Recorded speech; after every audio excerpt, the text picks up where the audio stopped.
Okay.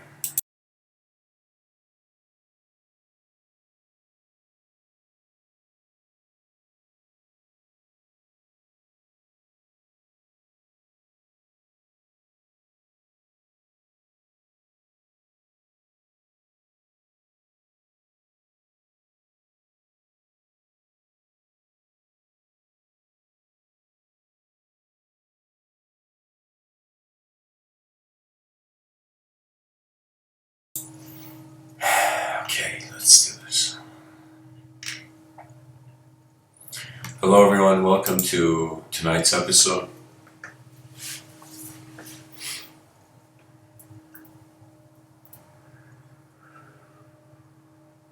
Honor is the attempt towards the important. I was thinking about that the environments back in the day for our ancestors were very different externally. And in some sense, I find that the human beings' inner environments were different as well. That means there are certain modes of civility that we accept now that when you go back and see your ancestors, they didn't accept that sort of civility. They accepted a more savage view on reality. So what does that mean? That means we have evolved to a sort of awareness of the self. Now, when the concept of honor comes in, we can kind of see how a creature, in some sense, is raised in an environment. Then, in some sense, that environment is where its most immediate experiences were contained and made. So you see, it's like what defines the self.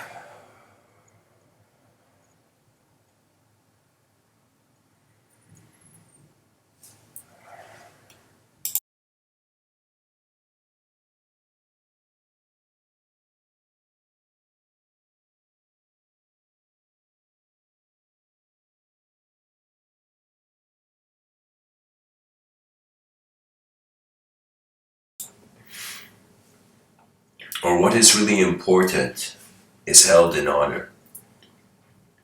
I think that if a person wants to find what they honor, it is what they would fight for without reason.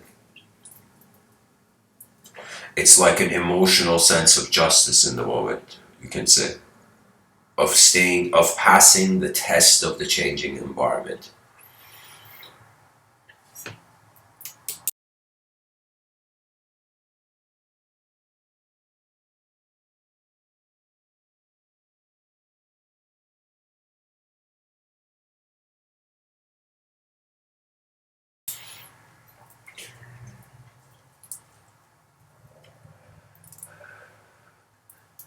I remember seeing this commander in this show was shouting to his troops, and he was saying, everyone will someday die. And he was saying that in some sense,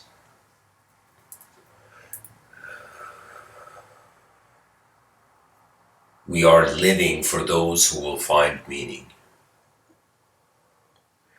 When I wonder what this current civilization has to honor, aside from equality, I don't think it has much else. Aside from seeking values of a better condition, it can't have much else.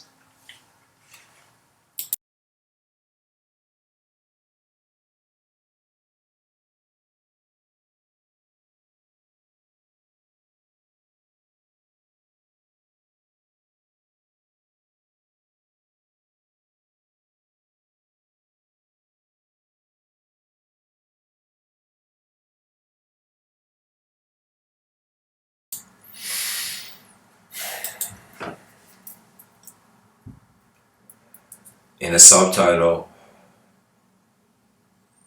I've written the future ethos. That means I looked at currently our civilization and I'm like, what's inspiring me about this civilization? And really it's the technology factor and the convenience of the luxury that can be found in it. But when I look further, I wonder about how the world story will change, and pretty much the ethos is the inspiration of the group. the collective.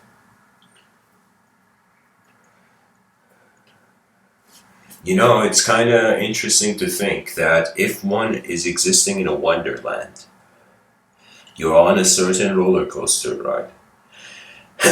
One can see the design of that and can fathom at least that if the one was in a more advanced wonderland,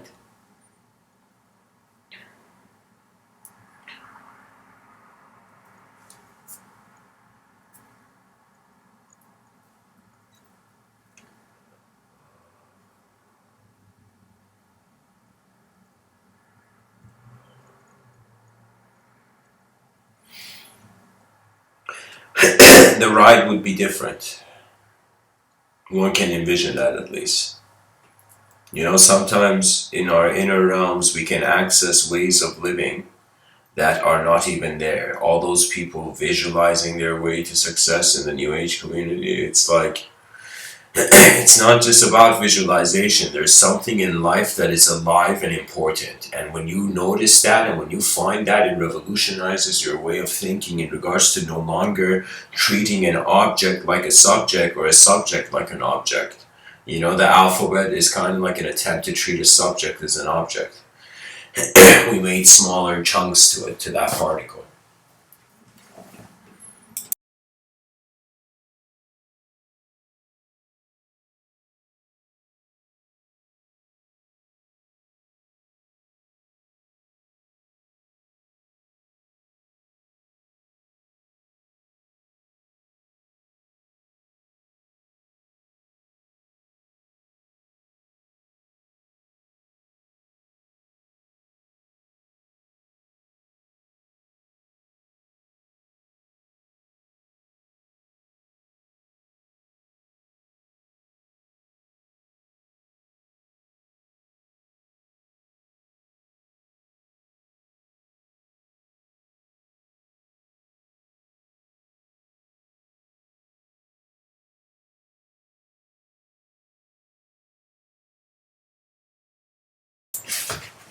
You know,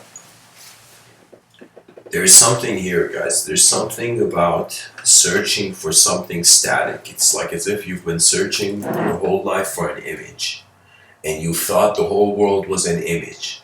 And then you realize, no, it's a changing image. Then you think you don't change, the world is changing, so the being feels they're getting old. You know? Then the person realizes, no, everything is changing. And in a world of change, free will is just while there's speed, you can direct it. That's simply it. Certain things are already set in motion. Different cultures have had a different sense of honor. For example, in Persian culture, there was a sort of poetic honor.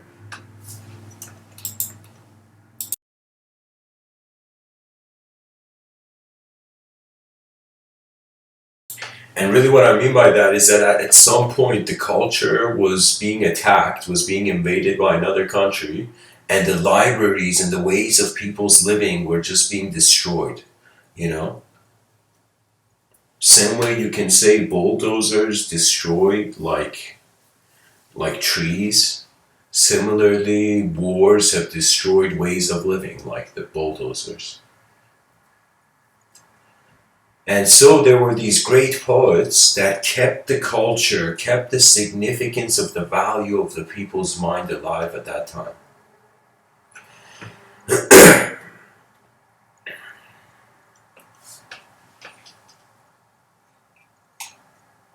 It's the honor of the scribe. Excuse me. It is the honor of the torchbearer. Anybody probably, like, I think at some point in the future, is probably going to be like one Olympian torchbearer who may potentially hear my talk.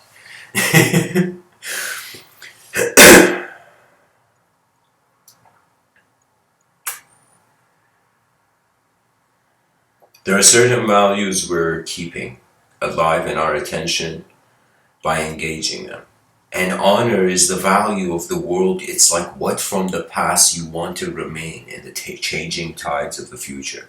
You know, we can say a person's character is weak if that person goes into an environment and they lose sight of who they are. They become the voice of the environment. Okay, that's a weak character. That means you were like a character in your own inner realm. You went into a different outer realm, and instantly your inner realm changed, and you couldn't tell the difference. Like, that's why I'm saying, gotta be conscious more than the language that's speaking us. And we always are, really.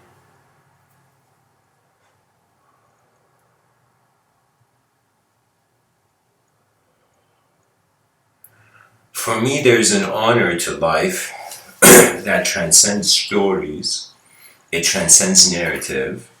It's the honor where you find your immortal being. That means you're pretty much an energy package, like a packet of energy, as this very interesting words I heard from this rabbi online. He saw that people were packets of energy. And if you think about it, yeah, we're kind of like candles. We're kind of like batteries.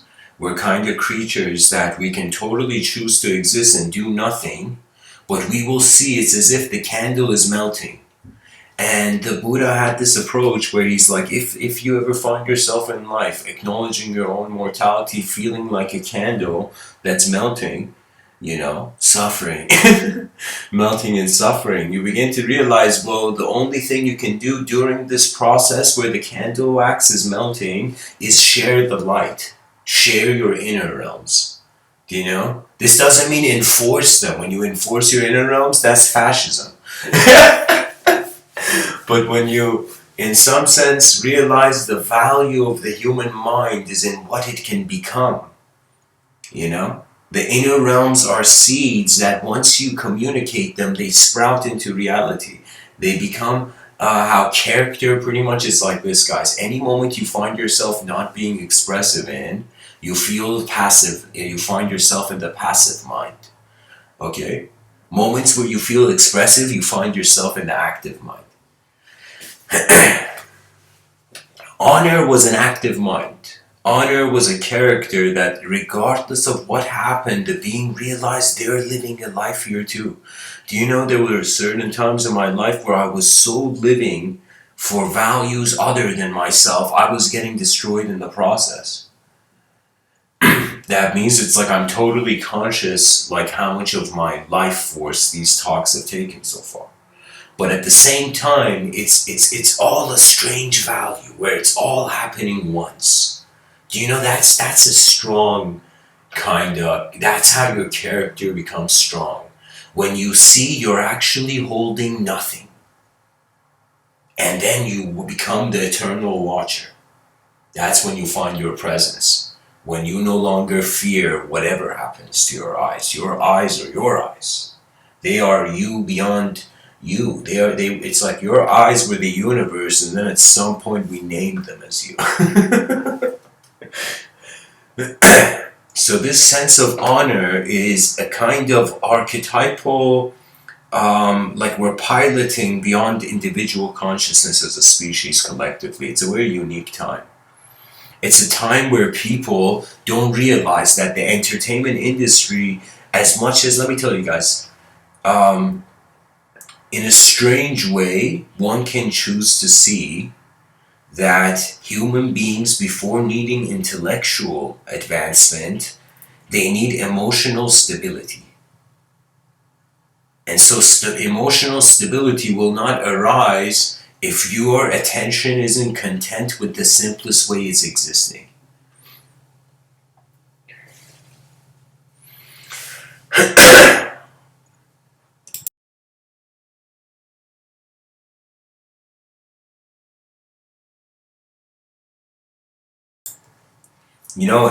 Anything in my life that was sincerely important, it's kind of like this. It's like most people know what it's like when you don't listen to your conscience. Most people know what it's like when you don't listen to your intuition. You go meet this yogi, the yogi's like, I've had years of being just in my intuition, man. And you go to someone and he's like, I've practiced also years of not being in my intuition. You will eventually see it's all about trust and where attention is. I'm pretty much saying we're moving from these creatures that are constantly using belief systems of blindfolds in a changing world, only to suddenly realize that they are in the pilot's chair of where attention must move next. That honor was a great, internally, it had great architecture. That was an advanced human being. That means if an alien was seeing a human being with honor and a human being without honor, the alien would be like, definitely the one with honor is more internally advanced. You see, because we're all found in the first world. The first world is the objective realm. You know what that means is it's like before you even care about your name, you're moving your physical body. You know, it's like, have you noticed that moment when somebody suddenly, like, you could be stressed or depressed or whatever, and then your toe could hit the corner of the table or something? You know? And when your toe hits the corner of the table, in that moment, you're no longer a self with depression or stress or anything. You're just like, this pain! And you pretty much like squeeze your toe in that moment, trying to hold the moment, try to keep it still. Yeah. So what I mean by that, in a physical experience in the moment, totally took the attention away from the inner realms. Do you know? This is why when people see movies, they don't realize, but they are actually being fed their inner realms. And what that means is, I'm telling you guys, films are powerful stuff. You know, film is like it's the closest thing to wizardry we got. You know that, and I'm telling you what it is that it's like I remember seeing the Godfather movies when I was younger with me, my brother, and my cousins, and after that, all of us were literally acting way more Italian than normal. You know? And it's that it left an impression that human beings don't just learn from each other's communication and concepts. We're always kind of subconsciously microanalyzing our world.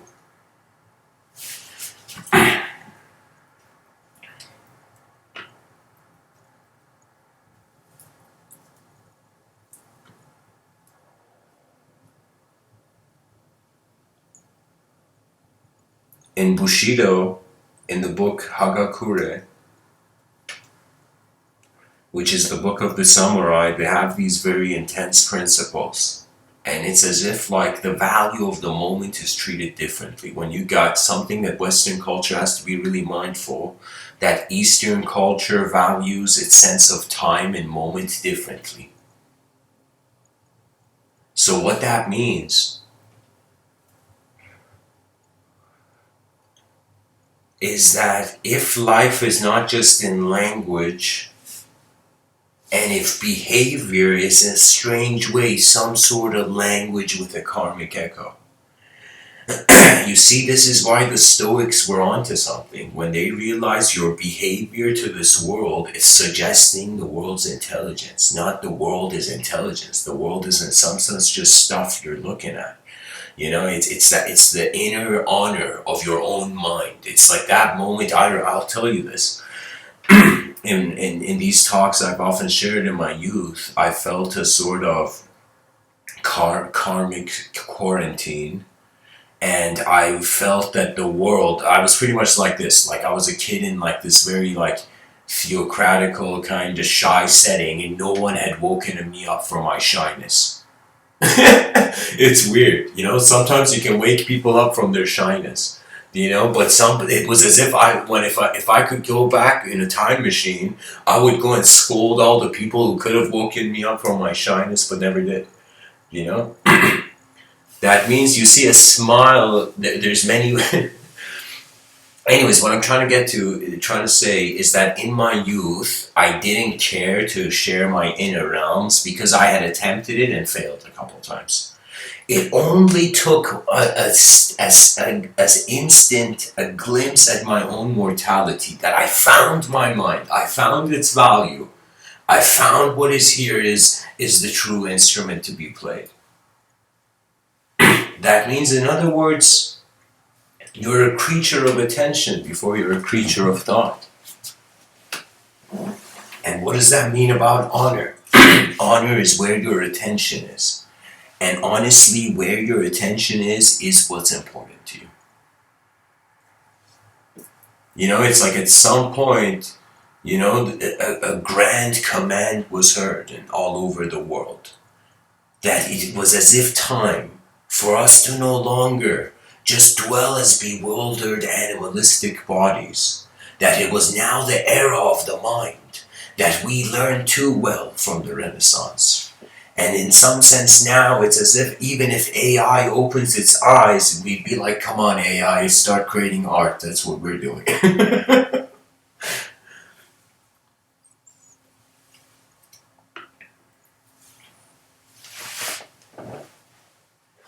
I find it super fascinating, guys. There's certain parallels with certain deep philosophical ideas in the upcoming cyberspace culture.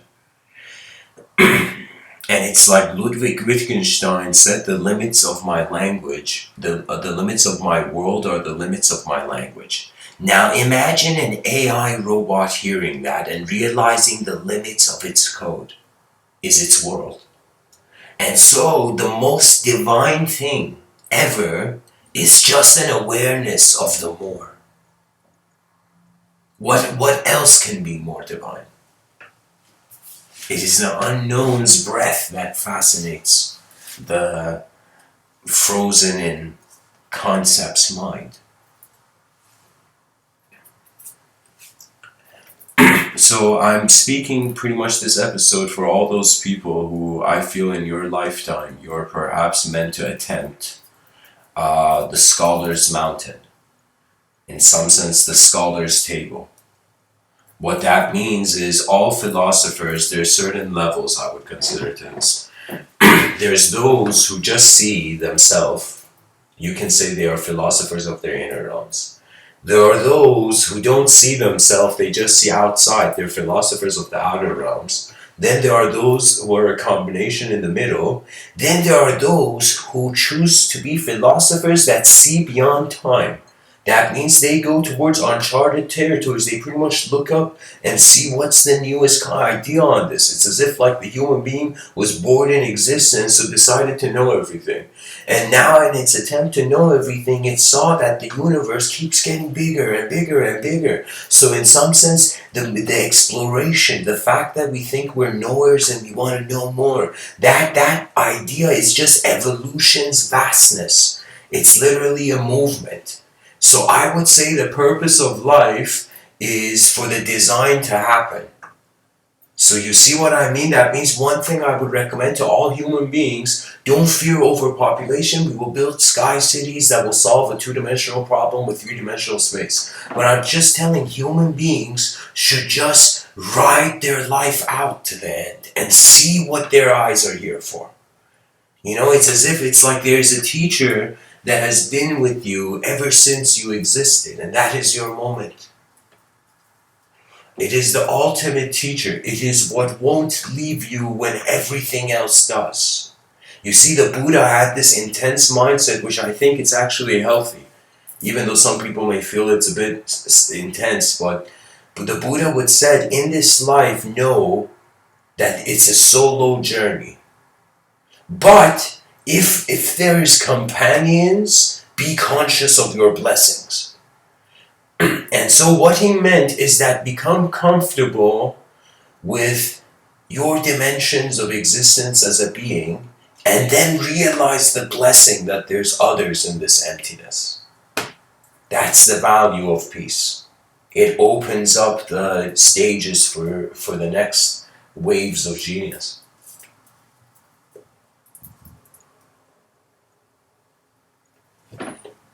And honestly, guys, like, here's the idea. I looked at the samurai, I'm like, yo, these guys had some inner values,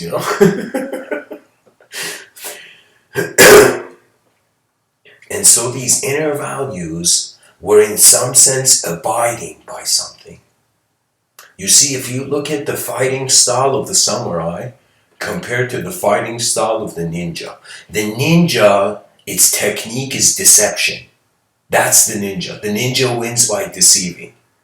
Do you see? That means the ninja has the advantage of pretty much like acting like a sniper. But you see, the samurai in close combat has the advantage of a tank. As if you look at the samurai, the strength of every hit, it's as if it's like they are centered. Their value system is like a mountain. Do you see they are grounded? It's as if they are the element of earth.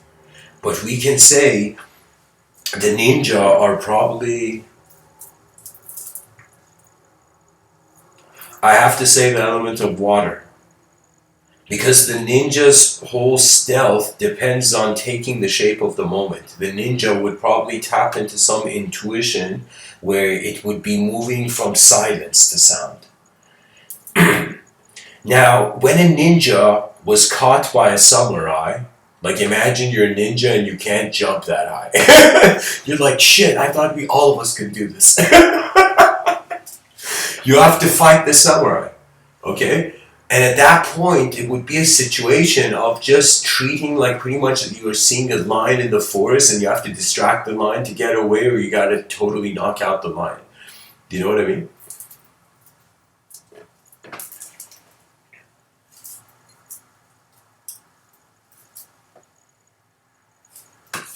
You know, I don't know why many people didn't do this back in the day, but I'm sometimes thinking like if people were at war back in the day, I think the best kind of approach would be just getting a bunch of rocks and throwing them like a shotgun. Savage warfare studies, guys.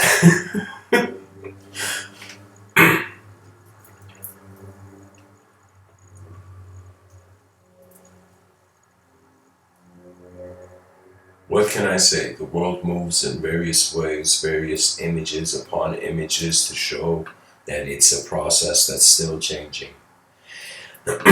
You know, it's kind of, I had this thing where in my youth, I would feel challenges that would come to me would taunt me.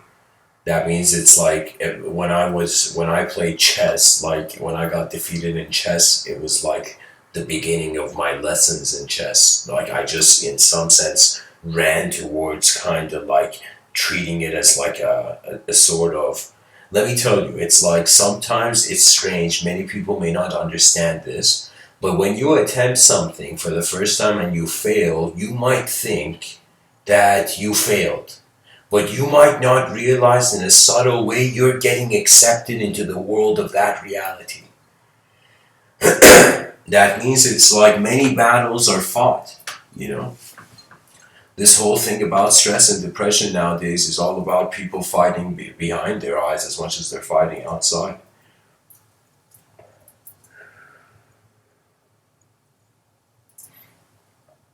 Regardless of the samurai's tank-like approach and the ninja's kind of stealth sniper-like approach, we see that what directed their attention was what was important in that moment.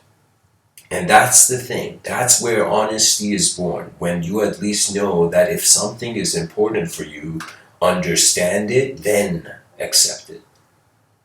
Understanding is a very tricky word, because what it means is that you have to have a distance from your own view. So right now you can say like a way of feeling you distant from yourself is like walking backwards in front of a mirror. You're like, I'm so distant from myself. But we can say it's like a way of walking distant from yourself is literally letting yourself rest as awareness. So there are moments throughout the day where I just sit down and I let my mind just be itself. And it just automatically recalibrates. So the thing is that because we're natural beings and we're doing unnatural activity that may be kind of causing us some effect, if we return to natural activity, we'll naturally notice ourselves getting healed. And I feel that there is a sort of resonance game going on in this manifestation.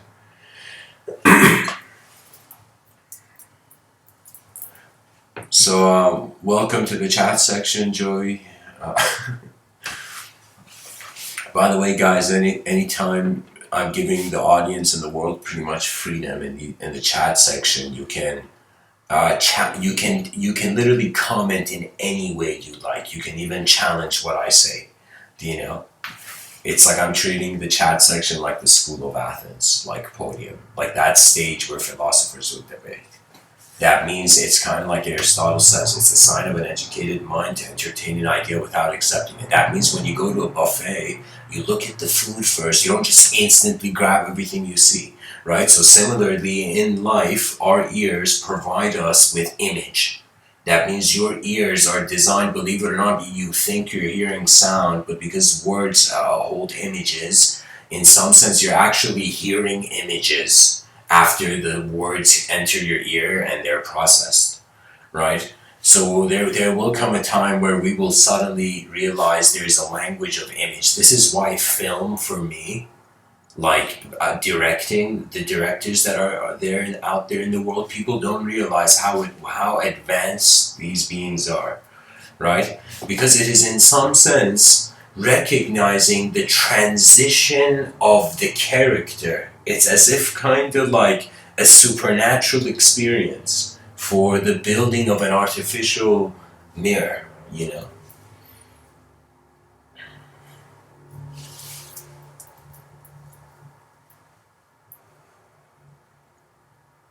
This honor is earlier, like I think maybe it was 2015 in the talks I was giving then.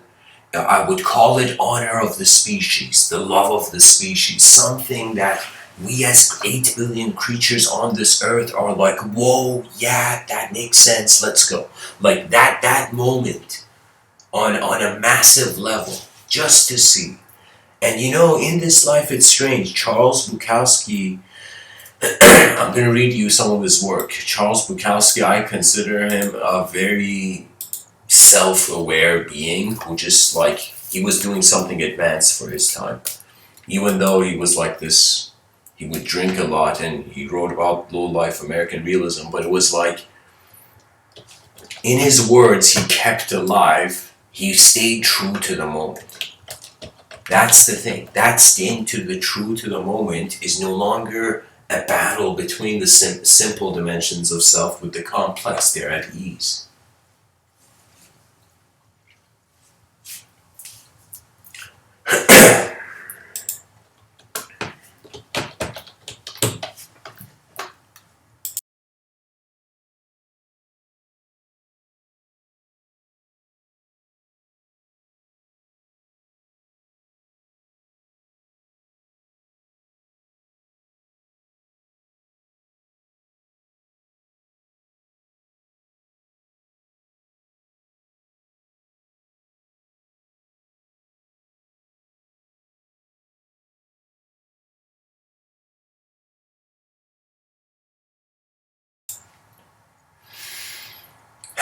Alright guys, this is the segment of the show where I call it a quote tunnel. Pretty much we dive into how one person in history, a certain theme or a certain person, we're pretty much going to see how their mind, like how their inner realms projected themselves outwards. The language that philosophers leave behind for each other is their common bond, really. Throughout the centuries, that means a philosopher from 1,000 years ago is like sending a message in a bottle into the sea of the future. And then another philosopher will open that bottle and suddenly revolutionize the whole system. That means ideas are living through each other, believe it or not. Excuse me.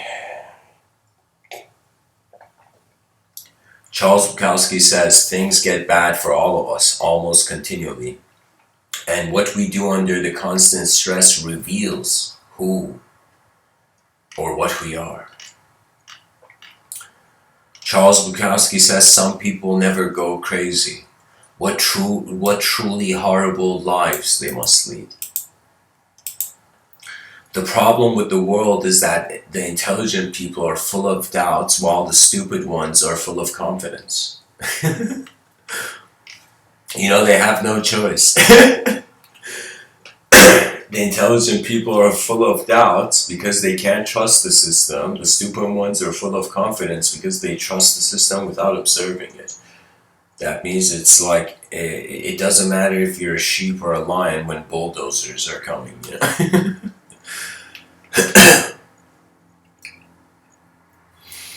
Charles Bukowski says people with no morals often consider themselves more free, but mostly they lack the ability to feel or love.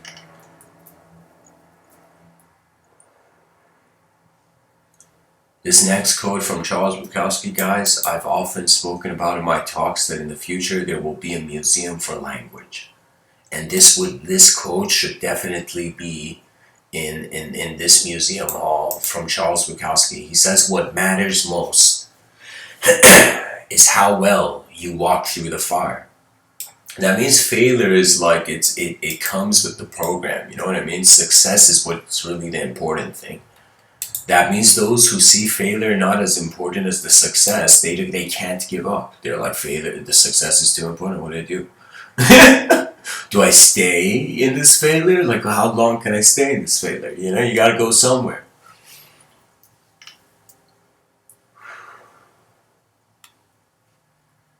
Charles Bukowski says, sometimes you climb out of bed in the morning and you think, I'm not going to make it, but you laugh inside, remembering all the times you felt that way. Yeah, there's so many times, guys, that the moment I got like a glimpse of some sort of presence before my personality, how can I tell you, it's like,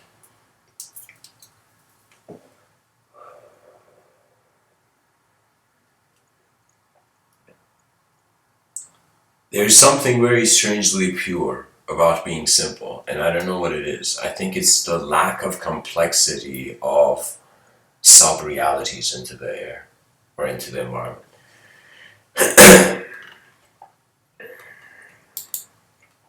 Anybody listening to this with headphones, I apologize for the extra noises. I can't really do much. Charles Bukowski says, if you're losing your soul and you know it, then you've still got a soul left to lose. That means in the darkest hour, the dawn arises.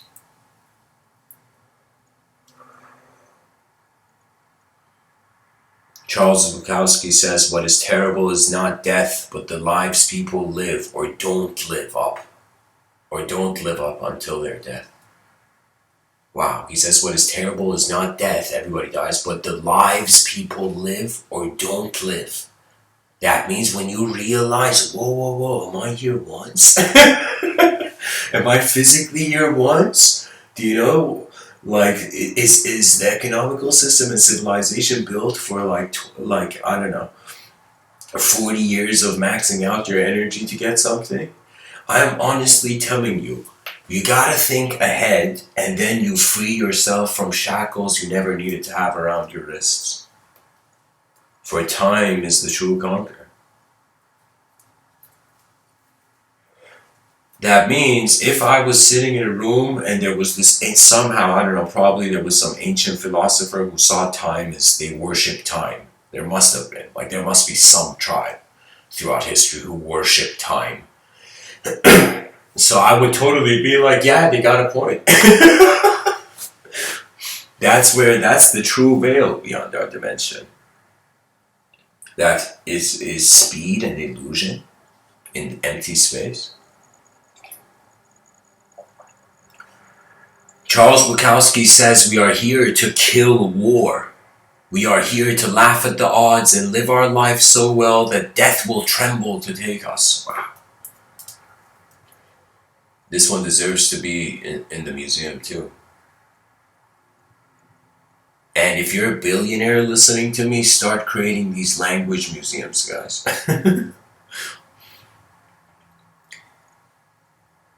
I'm going to read that quote again, guys, because it was too good. He says, we're here to kill war. That means before you hold the gun, kill that idea. And he says we're here to laugh at the odds and live our lives so well that death will tremble to take us. That means in this world, even the Buddha spoke about this, there is suffering, guys. You know, like gravity acting on the person, even though it's keeping us on the earth, but it is a pressure. I don't know if people notice this.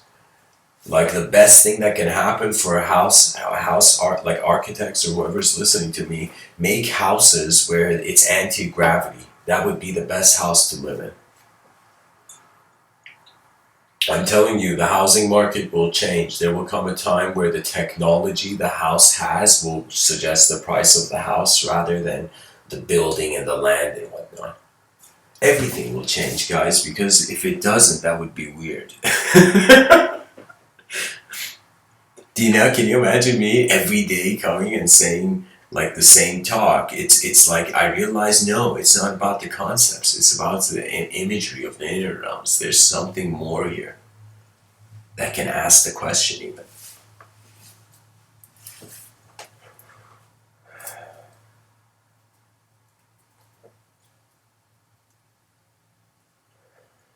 Charles Bukowski says you have to die a few times before you can really live. Well said. But it's not a physical death, guys. It's pretty much your spirit gets broken and you're like, oh my God, did my spirit get broken right now? And then you're like, whatever, it's still eternal. Like there's always novelty. That means there's something fun about living as a mind too. It's not right now I'm constantly trying to find the perfect balance because it's very complicated because human beings have certain habitual relationships with different phenomena and different objects throughout the day. Right now we can say alongside the language that is kind of like code in our minds, we have our desires for objects. So the language suddenly makes an object value. There was this guy on Shark Tank or something, and then they told him, why did you put this much for your, why did you evaluate your company at this price? And then the guy's like, listen, man, if we were on an island and I had a burger and you had like a bar of gold, I would have the greater evaluation. So he suddenly, that guy was such a smart entrepreneur, he's like, listen, man, it's something that everybody is valuing, right? I have felt it can potentially grow to this value, do you know? And the guy was saying that when you realize this subjective positioning of value in the moment, it's so phenomenal that you realize it's like literally silence and it's like an empty page. And every sound that enters, it's like the animation of the intelligence being written into the moment.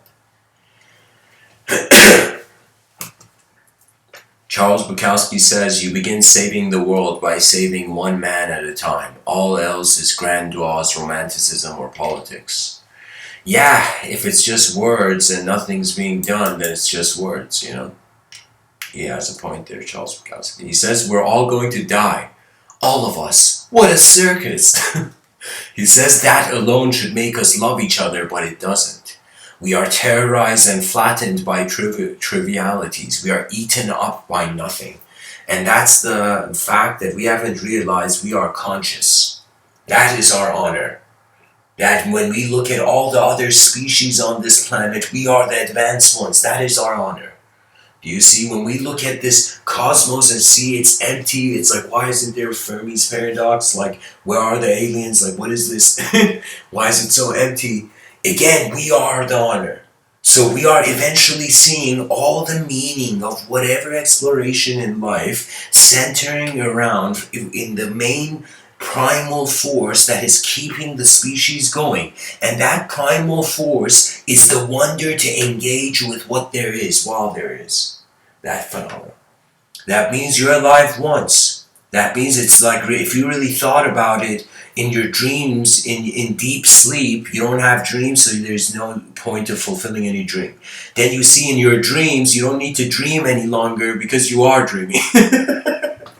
But you see, it is only in your conscious waking reality where your inner realms or whatever vision you see can be implemented. And Mr. Within is recommending that the most honorable thing is to go look at a system and see its potential and advance it. That's it. What else can we do?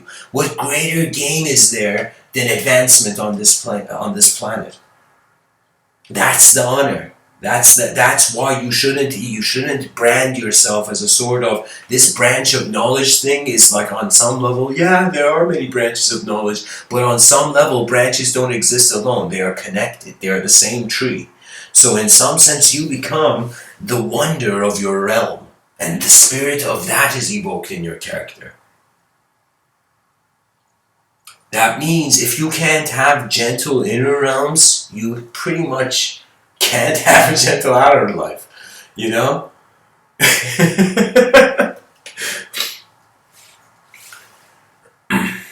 Anyways, guys, let's continue with this quote tunnel, and I'll get back to this concept of honor. There's probably going to be another quote tunnel for the theme honor. But anyways, if you're going to try, go all the way. You will ride life straight to perfect laughter. It's the only good fight there is. Go all the way. Charles Bukowski says, find what you love and let it kill you. Oh my God, that's a bit too far. What he means by let it kill you, that means let yourself be encompassed at least one moment in your life by the beauty and amazement of just something. Like find something you're grateful for, whoever you are. I would say senior citizens, the best thing their mental field could be is in gratefulness. You know? And there is this kind of, I'm just sharing it as a potential idea, but I feel there is a correlation between gratefulness and memory. There is an incredible correlation. That in gratefulness, you are valuing more of what is real in the moment. So you see, it's like, imagine the Dalai Lama being super compassionate on TV and then going inside and being like, I've had it! You know, and what that would mean is that it's not just a behavioral thing, it's literally where are you as a being internally? It comes to a piece that is no longer in pieces, as if truth was a shattered mirror and we're like, whoa, whoa, whoa, are we all reflecting the nature of the whole thing? He said, Charles Bukowski says, we don't even ask happiness, just a little less pain. Charles Bukowski says that things get bad for all of us. Almost, I read that. He says some people like what you do, some people hate what you do, but most people simply don't give a damn.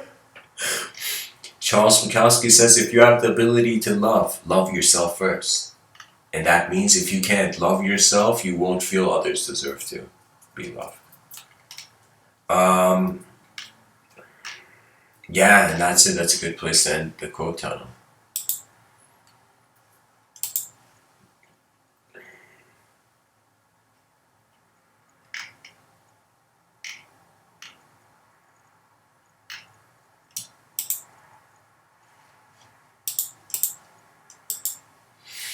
I'm glad to see the chat section filled, guys.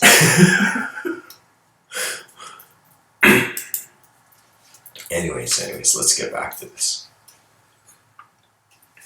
One tradition that has to be kept. If you're a parent and you're not doing this, like you're missing out on parenthood. And I'm not a parent, but I'm suggesting this because it makes sense. And what it is that the process of storytelling should not be forgotten. That means the most intimate relationship that human beings have with each other is not per se physical. It's actually the relationship of their minds. And what that means is, in some sense, see it like this, that it's a free-for-all. This free-for-all of your inner realms makes you wonder that in all the moments that you're existing, if you had an inefficient view on self, why? Why was the same moment taken? Why couldn't in the same moment there be an efficient view? Do you see, everything has this counter. Language is a dualistic system. Every time I have done something, said something, I have seen the other side behind my eyes. The reverse polarity of it. Do you know, I have spoken of saints, but behind my eyes I've seen, images of sinners. Do you see? I've spoken of sinners in some sense, behind my eyes seen images of saints. And so what I'm saying is that reality is infused in the value of how the attention moves. That means I'm saying that in Civilization 1.0, we're treating people like names, like language, like chunks of sound. That's how we're treating people. But, but in the future, it's just going to be beams of unknown attention, now moving the known reality. The eyes of man transcend and they open up. In my science fiction novel, I remember it was set in the year 5025, and there was this character named Galactica, which was this really enlightened lady. She was blind, like she had like this cloth around her eyes, but in the whole thing, she sees the most out of the world, you know? And she's in the UN, like this kind of like archetype of like this sort of as if like her grandfather was a celestial general or something, you know? She gives this speech that we have evolved as no longer owning the earth as a human phenomenon. We have realized that the earth is space. And in this space, it is the tolerance of the minds projecting the simulations and value that keeps the reality going. So in the scene, she's in this galactic sector of the UN, speaking to all the representatives, and even in the UN in my science fiction novel, animals like basic animals like cows, they have this advanced robotic technology connected to them, and the cow just comes and speaks. The cow has like a sort of mask or something, and in the UN, the cow comes and speaks about like how, in some sense, human beings killed so many cows, and what is this, you know? And so there's like that kind of audience, you know.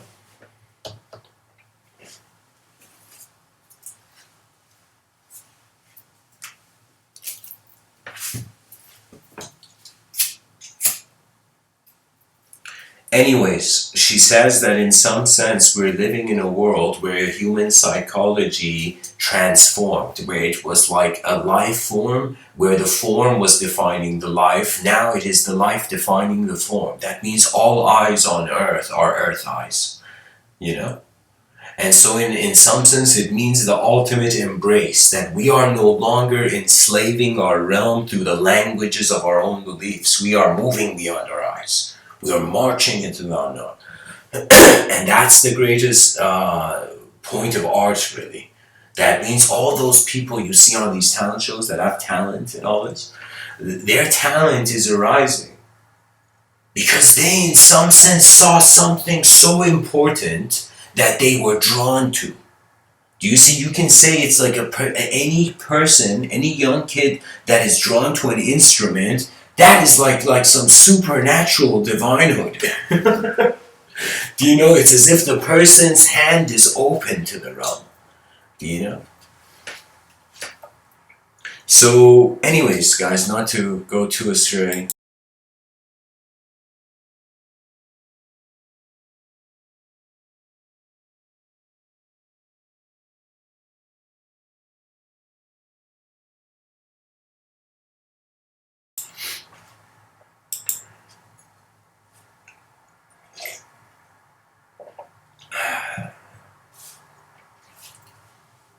You know, I see it that we have to. It's this strange time where we have to repaint a new vision of the world, and every human being can have their view on this. Really, it's like that's why we're collective, so that it's not like a Lord of the Rings situation where one set of eyes rules all eyes. Like that's impossible.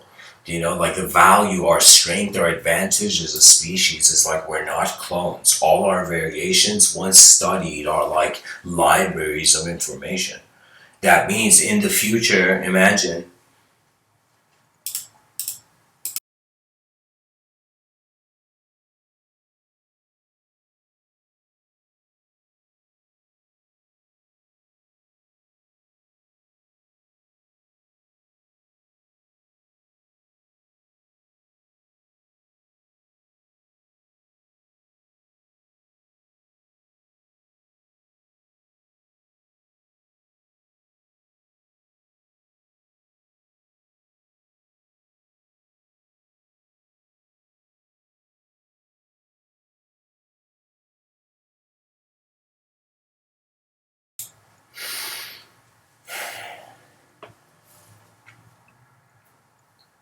I ask myself, what do I want more than survival?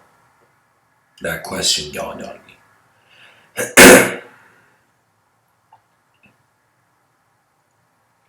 And I realized that what have I held on to? And I realized alongside my body, everything else is the world. And so there is this feeling of the stranger as just simply existing as an object in a space. Like there's a sort of solitude or ambience of solitude psychologically that brings. That every person is in their own vehicle of existence. Now that we're existing, it's all about a matter of studying the relationships of humanhood, and pretty much, regardless of our sense of it being a materialistic or immaterialistic cause, pretty much when you look at all people in the world, if you ask them what do you think the source of it is, they're either seeing it alive or they're seeing it dead. What that means is some people are looking at the world and the causes, of course, we're so back in time that it's unknown to everyone, right? And some people are choosing to see this cosmos as just a room with particles in it, and some people are choosing to see it alive, animate. And some people are choosing to see it animate in strict ways, like, based on certain books.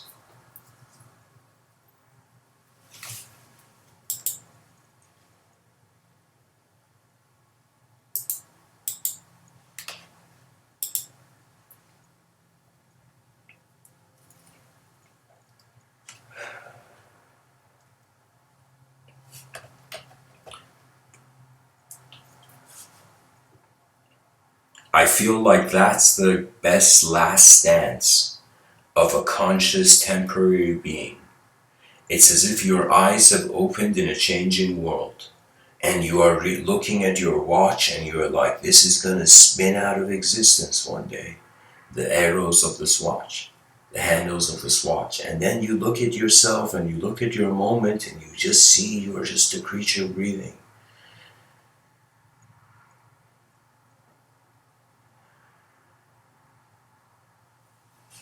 With every inhale, we lift up the world in our mind.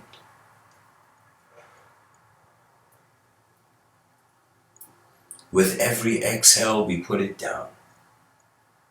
And honor is really what you pick up after what you've put down. And do you know there was a time, guys, where in my inner realms I felt I had in some sense come to this chaotic pit where my mind realized if I can have a desire, why not have an infinite desire? My mind fathomed this. What would an infinite desire be? And I realized we have an example of that in history. It's called evolution. The infinite desire to remain. That means, strangely, the action that allows the phenomena to continue harbors within it this honor that you allowed history to remember itself. I see it that we're all on a battlefield right now. We think it's all like nice and dandy, but I'm saying imagine multidimensionally we're in a battlefield. And in this battlefield, there are people who have gone into bunkers. These bunkers are their belief systems. So when you see, for example, a group of religious people, they have gone into that bunker of that archetype.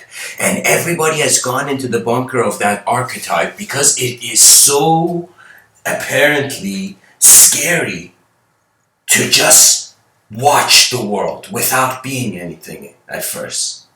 Just watching, just being the unknown. That's the truest honor to the self, being content with the unknown. That's where I think where life leads you to your great work. The great work is this concept that everything you do in life is the effort of your civilization. You are the strength and bones of your civilization.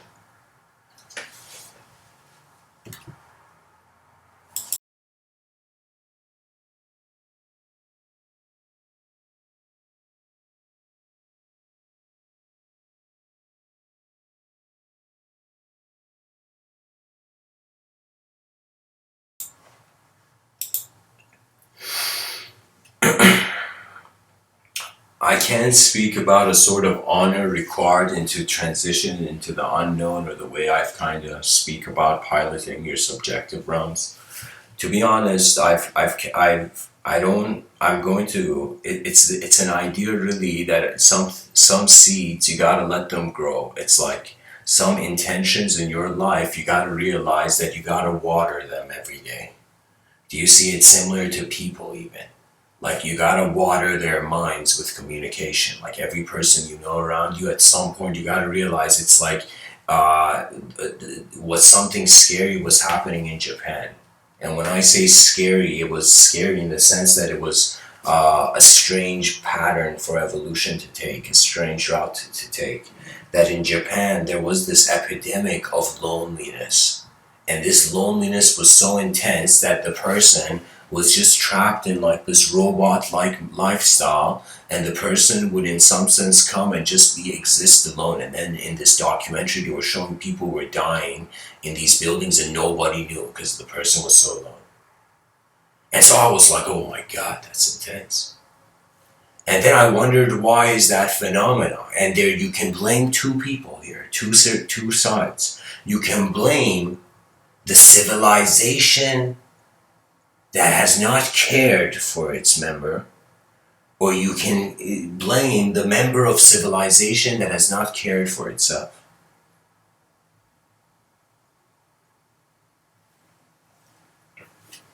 You see, every person who is listening to this, go Google Mandelbrot, this mathematician. The concept of fractals is very key because it is the ability to see everything in everything, which means it's kind of strange, but let's say one can say this would be the grand mystical Rubik's Cube, not to just see what there is beyond the veil. That's like one puzzle. The other puzzle is in some sense going all out and seeing what happens. This going all out doesn't mean being savage. It doesn't mean not being patient. It doesn't mean growing and journeying with your work.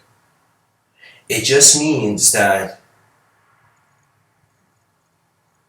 what you do throughout your life is suggesting what was important for you. And sometimes when a person studies their own actions, they're like, oh, that was important for me. Like when I sometimes look at my past, I'm like, it was more important for me to be silent and shy than it was for me to not be silent and shy. You know?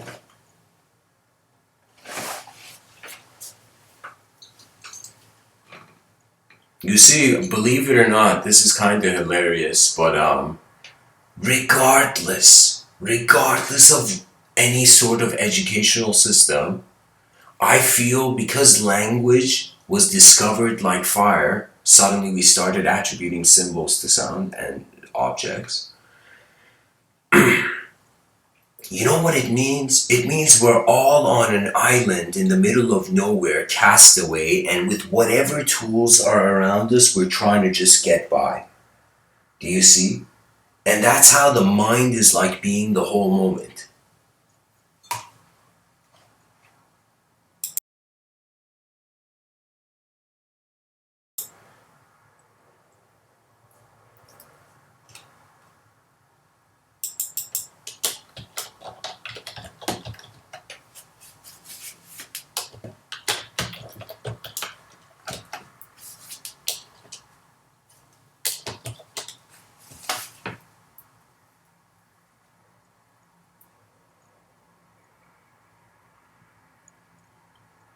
It's like this, guys. If any person right now,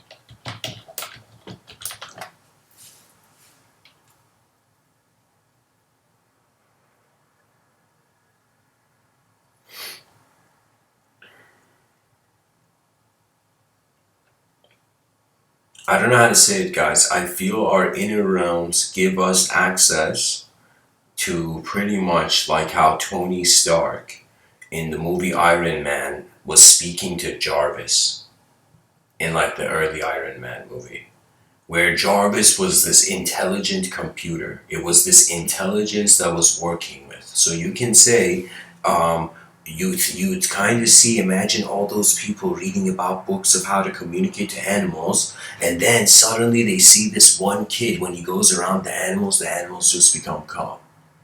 And then you suddenly put the book down and you just look at the moment.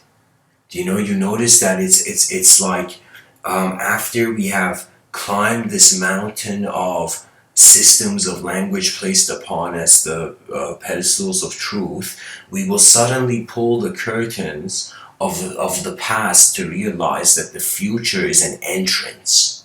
It's a portal. Time is a portal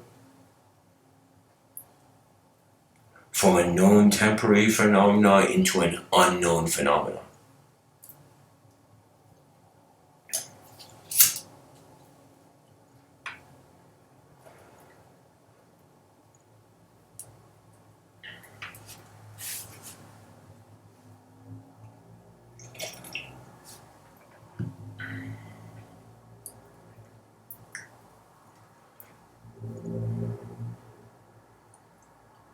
Honor, underneath that honor, you can say honor is when your inner child is smiling at your action. Where the values of life have been cared for. Because the moment you don't care for something, guys, it can become savage. The most grandest wisdom, I think, is to kind of see that we are beyond our inner realms. It's like a breath of fresh air. Those people who in some sense find limitations in their life, that's your inner realms. That's what your inner realms, believe it or not, are designed to kind of like systemize everything.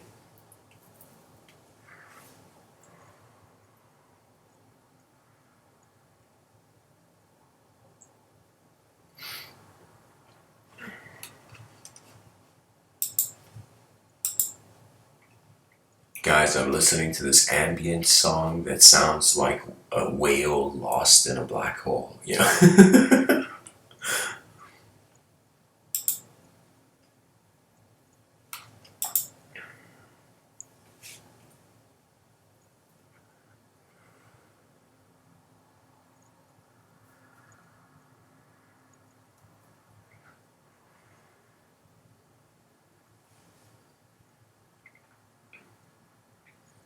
I feel that when a person gets comfortable with mathematical language, and they get comfortable in some sense with just regular ways of the regular languages they speak, something happens for the mind. And especially as someone bilingual, I can say this, that it's like when I come to speak, it's like there's two sets of vocabulary, like two number sets.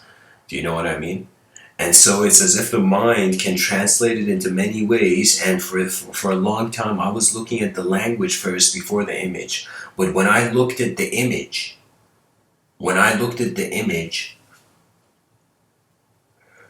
it was as if my life changed. It was as if, like, what am I doing? Words, you could realize they become like the pen in the hand of your mind after some point. That you realize the value of speech is just sharing the vision. That sometimes the effort towards the extreme and the never before done is the birth of the modern mythology.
There's a poet named Rumi. He says something that offends not just the scientist, not just the religious person, and not just the philosopher, but it offends language also. And it's an incredible quote. He says, "Out beyond ideas of right doing and wrongdoing, there is a place. I will meet you there." And then he says, when the soul sits on that grass, like imagine a grassland, he says, when the soul sits on that grass, the world is too full to talk about. The completion of the presence of the being, that the moment is too full to talk about. So we are realizing our language to always feel like a simulation when the mind is being the whole moment.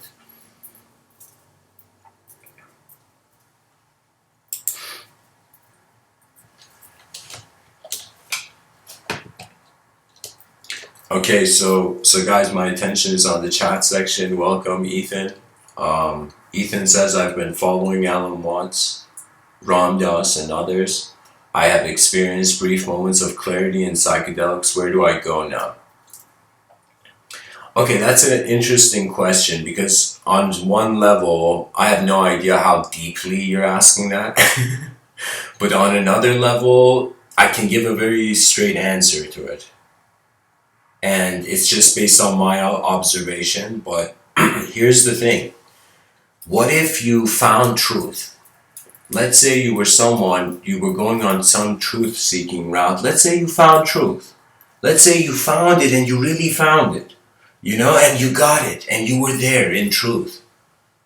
Now, imagine eons passing by. Then what? Then what? So after we search for truth, we evolve into realizing now with the evolution of the conscious mind, you project your truth. So what I would say, Ethan, is that you got to realize you're the pilot. The question, the answer comes from within. You're the pilot. That means a pilot is not, it manages various elevations. So that means you can choose to feel like Heraclitus. You know, Heraclitus, this Greek philosopher, he said no man steps in the same river twice, and it's not the same man, and it's not the same river. And what he meant is that every moment is a new moment. So if you're asking about your life purpose, you have infinite life purposes based on every moment that feels like a new moment to you. Do you know? But it's up to you. That's what I'm saying. I'm saying that the best thing that people can do is literally look at their world and just wonder about the what ifs. And most likely when a person goes into this, it's like the counter program to the system of ignorance, where the whatever that was in the system of ignorance was like, what if? And that what if was this endless hammer, as if the hammer of Thor had just fallen right into your hand when you were about to slam, you know, the wall of the past, you know?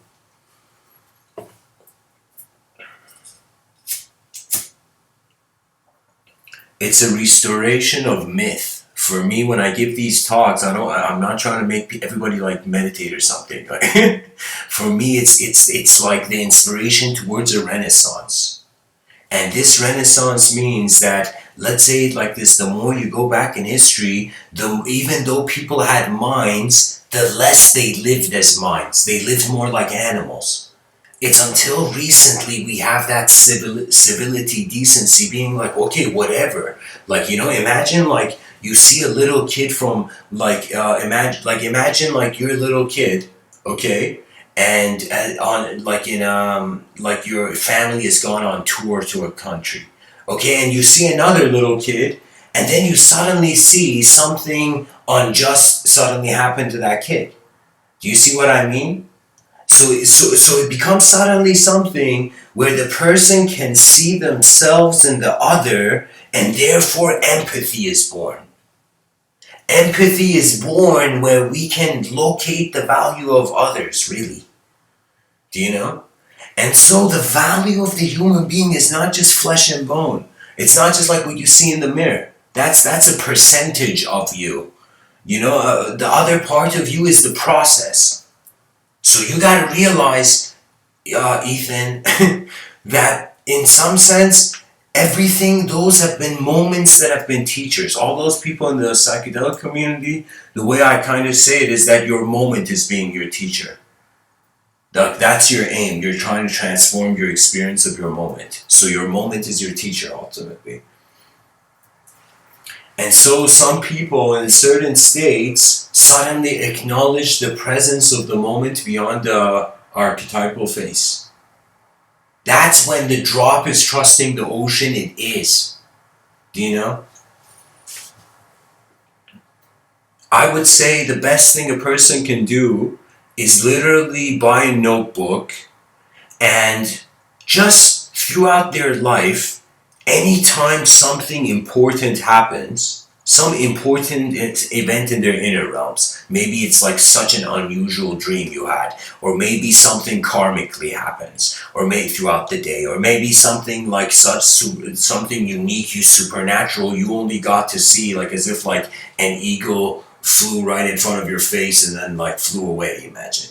You know, it's like something you only saw, nobody else did, for example, like, you know? So whatever that's happening in your inner realms, right? Write in this journal of your consciousness and begin realizing that after, imagine right now, we brought all the greatest teachers in the world, you know, and you imagine you were a person who had read all the books ever written, everything, you had absorbed perfectly and you knew everything, and in some sense all the greatest teachers in the world came and they blessed you with their offerings, with their teachings, you know, and so in some sense they gave you all the teachings and now you knew all the teachings of all the teachers in the cosmos.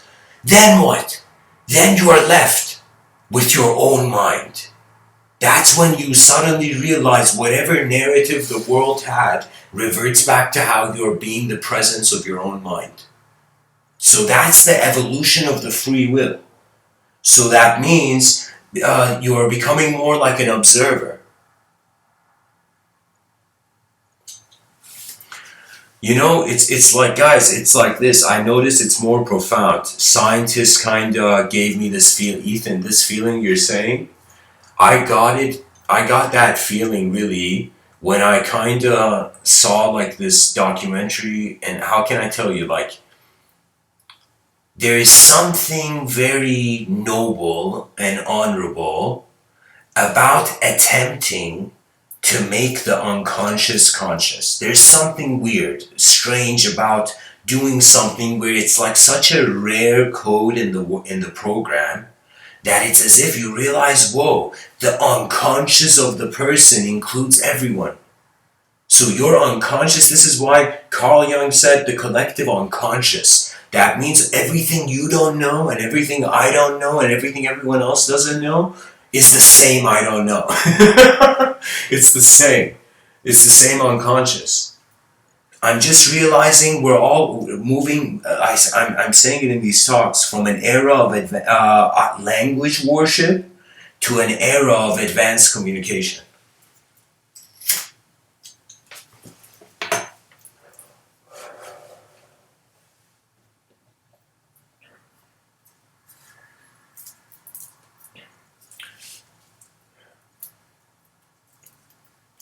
There's one thing that's very obvious, that the human body provides a system of expression and intelligence. That means right now, regardless of what you think you know or what you believe or all that aside, you are some intelligent phenomenon, right? Some intelligent activity. And when we study intelligence, it's what has moved. Do you know what I mean? That means like that. It's like that Men in Black scene, Men in Black, the movie where, what do you call it? Will Smith is like sitting and he's the only one smart enough to go get the table that was there. Do you know what I mean? I feel that the moment you see failure, you're getting the blueprint to the success, because if you see the opposite of that failure, you're seeing out the successes. Good evening, guys. Welcome. So Ethan, I would say pilot to what is important for you in this life. That's it. pilot to what your is important. If your inner child was wondering also, that means your inner child is pretty much how you have memories of the world being a better place. You know, that disconnection with the inner child is the disconnection with conscience. It's the disconnection with the remembrance that the world was happening at a gentler pace before it was intensified unnecessarily. You see, we realize that because human nature is in an exchange mindset, that means think about it. Like, what are we conditioning ourselves? Like, have we thought about this as human beings? That I understand the concept of money is very crucial, and it's like this ancient system that has to continue for the evolution and progress of our civilization for now. But I was thinking, are we realizing that we, after some point, were creatures in nature's eating apples or whatever? Do you know?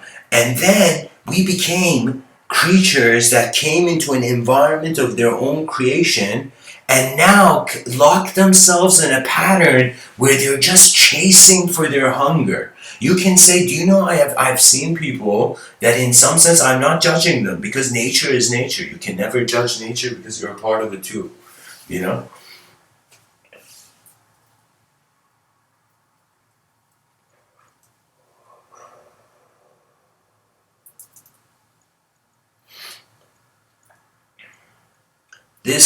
Imagine like your eyes opened and this was the first moment of your existence. You would see you literally have no past to relate to, so you're in a free moment.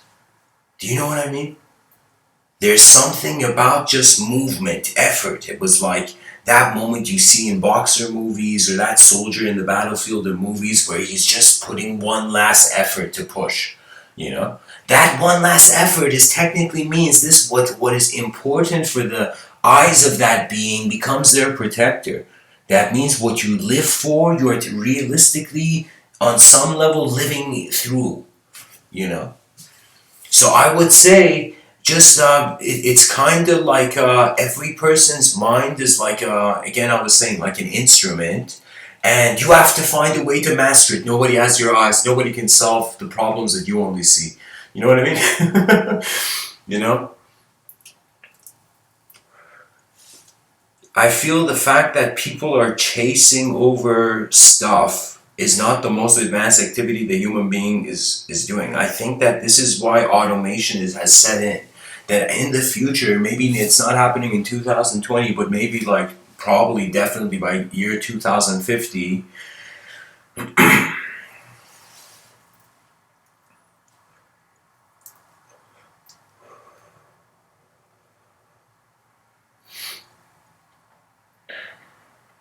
So, guys, my attention came to the chat section.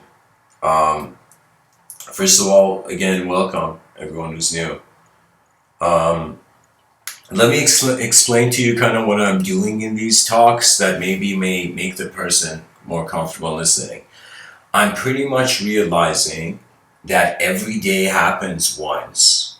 And throughout the day, there is something that happens I'm considering inner realms. People don't even consider. People push aside imagination through a name that's unknown. So what I'm saying is like the situation is I am considering that it's like what is the greatest game? Literally the what is the ultimate desire of all human beings. And I realize it is to at least see, this is the common denominator, to see what an advanced civilization looks like. So I'm trying to push in these talks, kind of motivate this sense that we are literally creatures on a rock in the middle of nowhere and we are our own advancement. So if the individual doesn't care, if we all suddenly ran into the forest, the animals would be like, what are you guys doing? You're not built for this.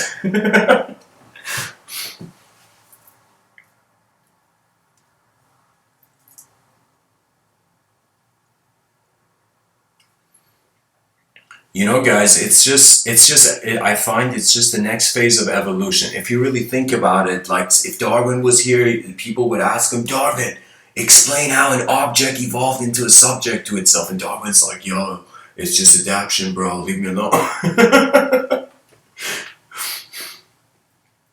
But you can totally see that our subjective realm is access to some design. You know, language is very fascinating because when you speak to someone, it's like, isn't it actually like mind-boggling that sound is our bridge? Sound is like a bridge of people's inner realms. They can, like, communication is just to see another, how another person has lived in the island of the void, in their island in the void. Do you see what I mean? I think it's honestly just importance. That means like I think a lot of people want a solution to life that's like an IKEA instruction booklet. I mean, it's like, all right, do this, build that. You know, there might be a knot missing, but find the solution. And then at the end, you're like, you realize that you are working, and your mind has been working from the moment you have existed. And the glory of life is to realize the work of your mind, you know? So that means if we're considering every person is seeing a view of themselves, like every person right now, including myself as well, when we all look at this earth, everybody based on their what their eyes have experienced is defining this, correct? So that means even though we are physically existing in one earth, we're not seeing the same earth. We're seeing 8 billion earths. Do you see what I mean? So these 8 billion earths means nobody has your eyes. So when nobody has your eyes, whose responsibility is your inner realms? You see that you have to explore where only your eyes can go. And then you got to bring it back to the tribe, and I've called this the hunter-gatherers of the inner realms. We got to care for the human mind.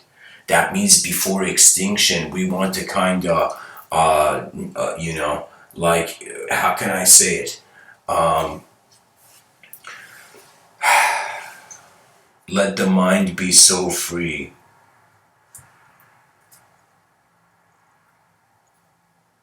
That clarity was here before we were.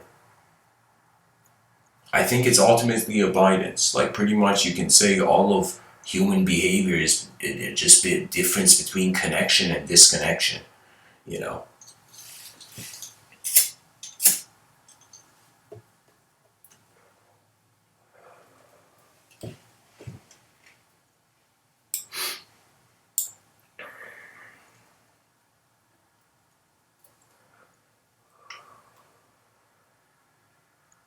So guys, any questions directed at me, just put MW at the beginning, okay?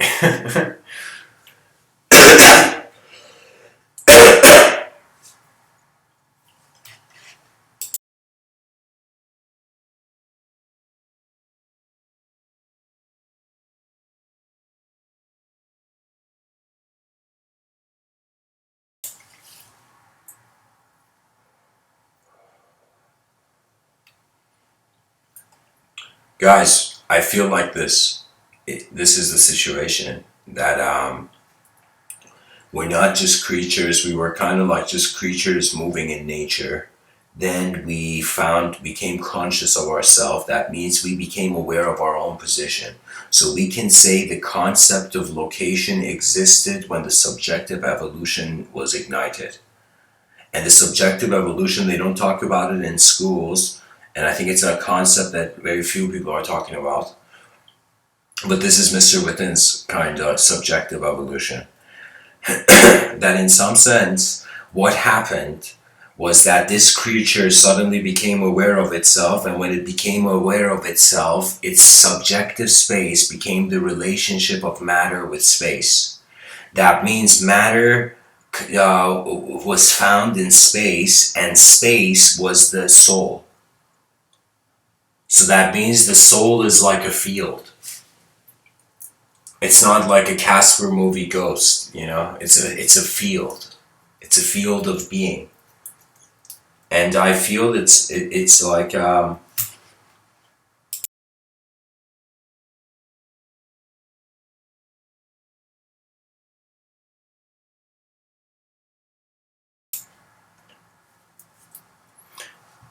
Okay, guys, excellent questions. Let me just prepare to answer.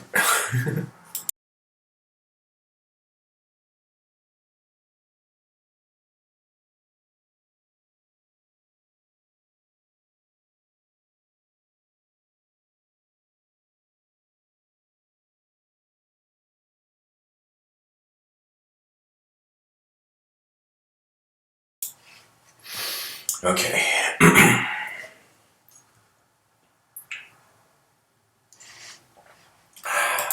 All right.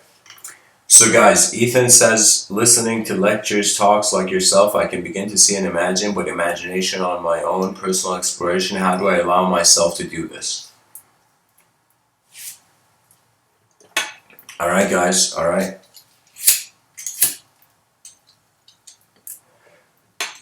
So, here's the thing, guys. This is what I've understood of the inner realms and the subjective realms. That imagination, there's two approaches to it. And really, it is the battles you've had with your own desires. Where what that means is if you're chasing the butterfly, you're a step behind. You have dishonored the movement of the world first.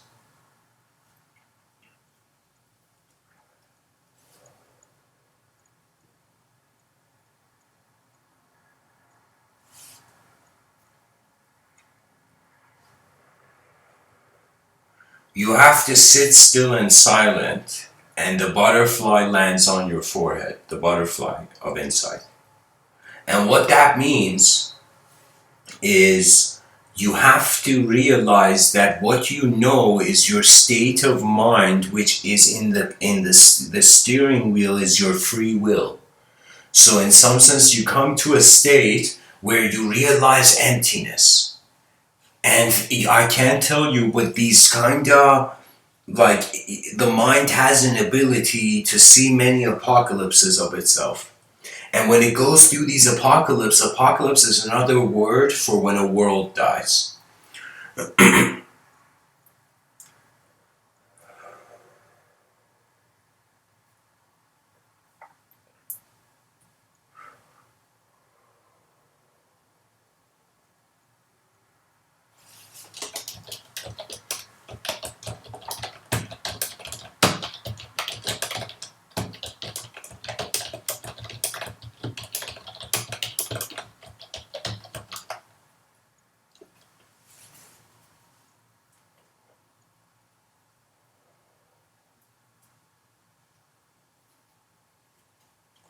It's not to chase desire, because when we look at desire, like, can we say someone desiring to drink a glass of water is bad? It's not the desire that's bad, it's the intention. It's how your attention is moving in the realm.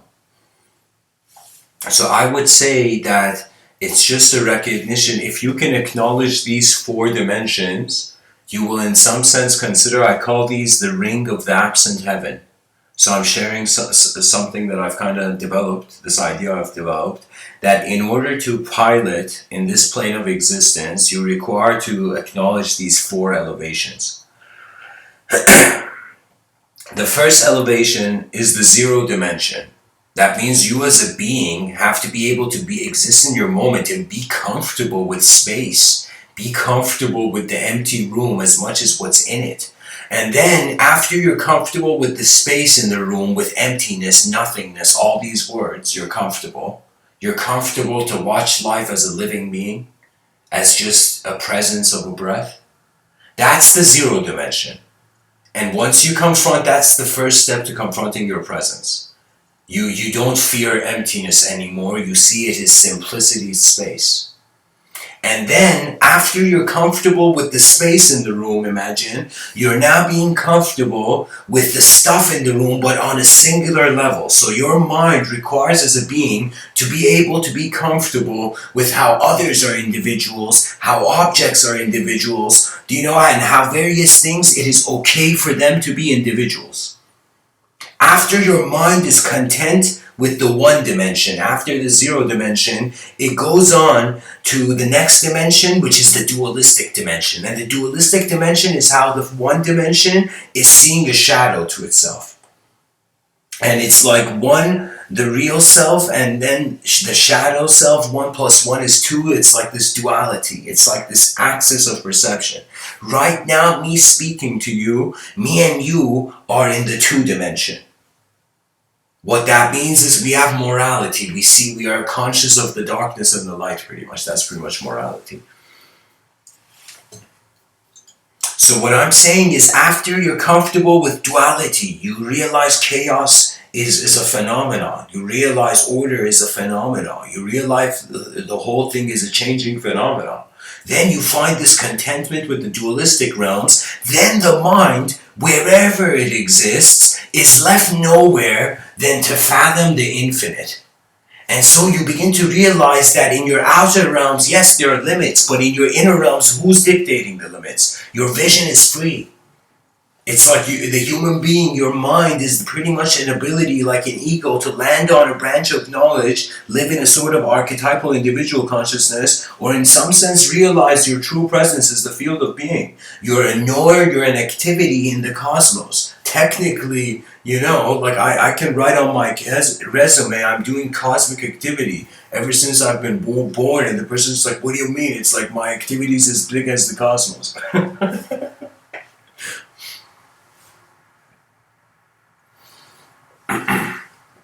So guys, my attention has landed back. Oh, and the other way is the bird can soar into the sky and see the whole forest of knowledge. So what I'm saying is you don't have to be, language is just a technology we use,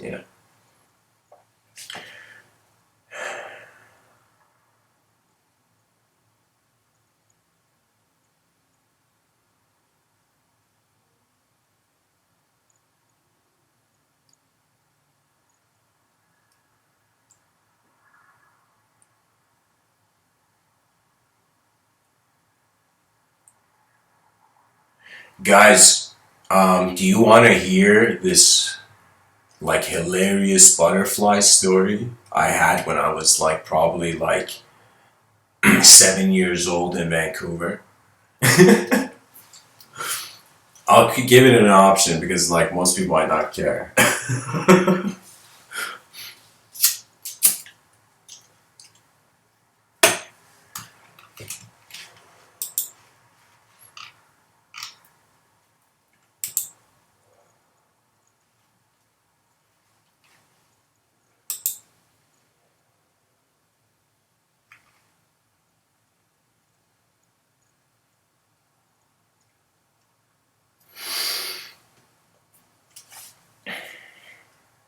Guys, I can't tell you this, but there was some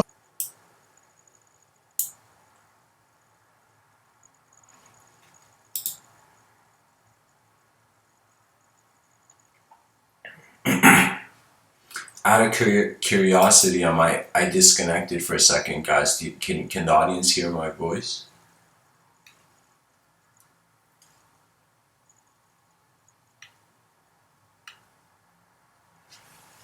Guys, don't worry about the talk. The talk is pretty much like it's self-evocational, so don't worry about the talk. I remember always where not like to the best of my ability where I end off, or like the theme I was going for.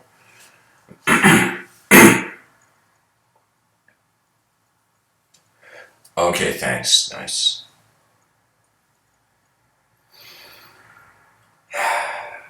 I don't know, guys. It's pretty much like an elemental battlefield. you know.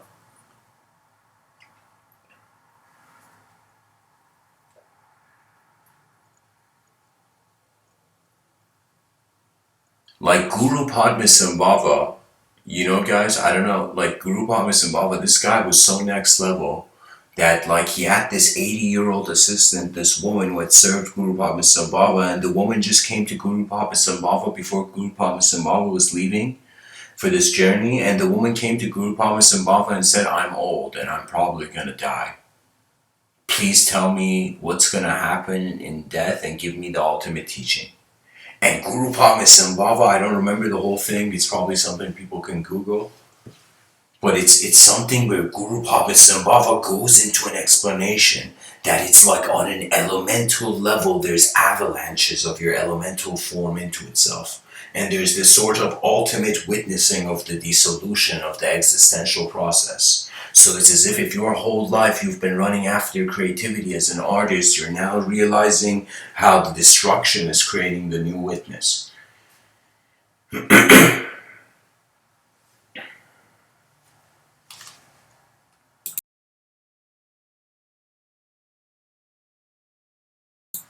Strangely, if you don't trust the inner realms, they just pass you by. Imagine right now you have a gravitational pull in your inner realms, and as you're going around the day, you suddenly get an idea, or whatever, some thought comes in. Or even, I've noticed this many times in speech, sometimes you guys, this might be something people may doubt now, but it's my hypothesis. It's a hypothesis, I gotta keep it, like I can't move it more than that. Like it's gonna remain a hypothesis for a while, but but what it is, it's this idea that I feel actually on a subtler parallel dimension, the third eye, or where our forehead is like a hologram projecting a sort of conscious light. Now that hologram conscious light, we are a creature with an orbit, so sometimes when a person has a thought, that thought goes out of that conscious light, does an orbit around the person and comes back right in front of the third eye. Do you know? So I feel strangely let's say, like when I say the third eye, I'm talking about your mind sight of animate upon the, like how the subjective is animate upon the objective.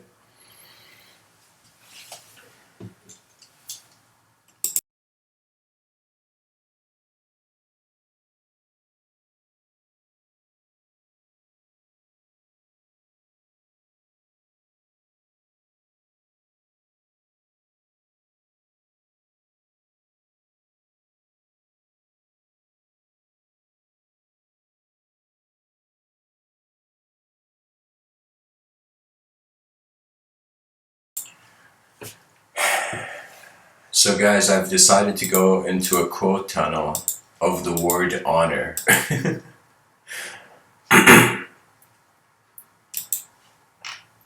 Let's see what this stuff says. Robin Sharma. Without integrity and honor, having everything means nothing.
Sophocles, Sophocles, I can't even. Sophocles, I don't know. Sophocles says, I would never prefer even to fail with honor than win by cheating. I would prefer even to fail with honor than win by cheating. That means he's like, I'd rather go with the flow of the moment. The Tao, you know.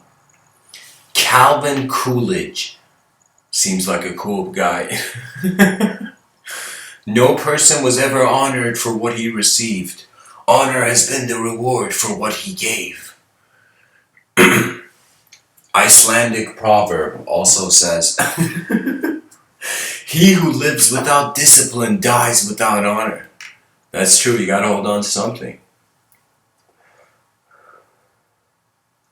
H.L. Mencken says honor is simply the morality of superior men.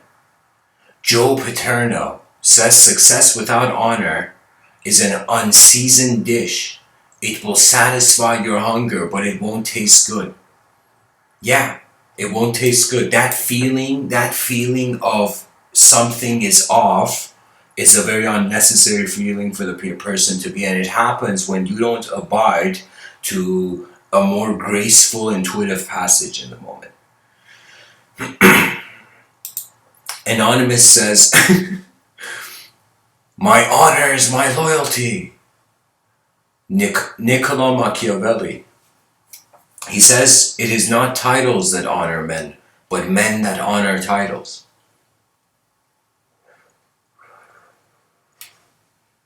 Marcus Tullius Cicero says, ability without honor is useless. Yeah, because you're like an animal then.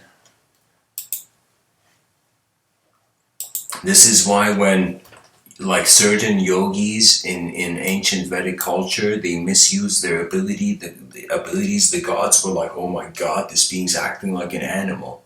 This being is not ready to hold power without just constantly throwing it. And what that means is you go by your intuitive authorization in the moment.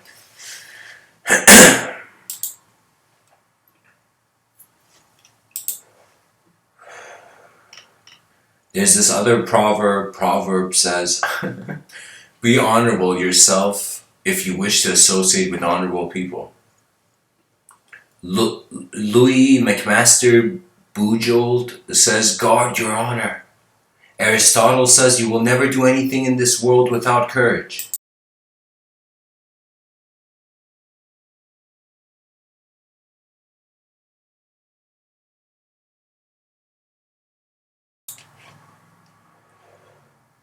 You will never do anything in this world without courage. It is the greatest quality of the mind, next to honor, Aristotle says. Colin Powell says, leaders honor their core values, but they are flexible in how they execute them. And I think what he means is really, on some level, like Lao Tzu has spoken about leadership, and he says after the leader's work is done, the people say, we did it ourselves. What that really means is like the point is not leadership. Leadership doesn't mean anything. The whole thing is that there's a group of beings that are alive and they have to move towards their most efficient option. That's it. That should be leadership. There's no other sort of leadership. What are we leading people to in this vast void on a rock in the middle of nowhere? Where what kind of leadership? It's like, let's lead people, beyond emptiness, Let's find Buddhic, Vajric vehicles, and move beyond, suffering.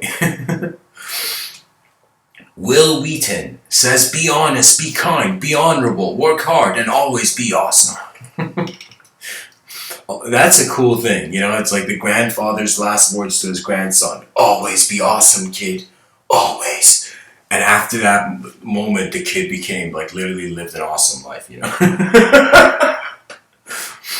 That's a cool thing, That's a good thing to tell kids, Keep being awesome, And the kid's like, yeah, the kid gets charged up. Walter Lippmann, he says he has honor if he holds himself to an ideal of conduct.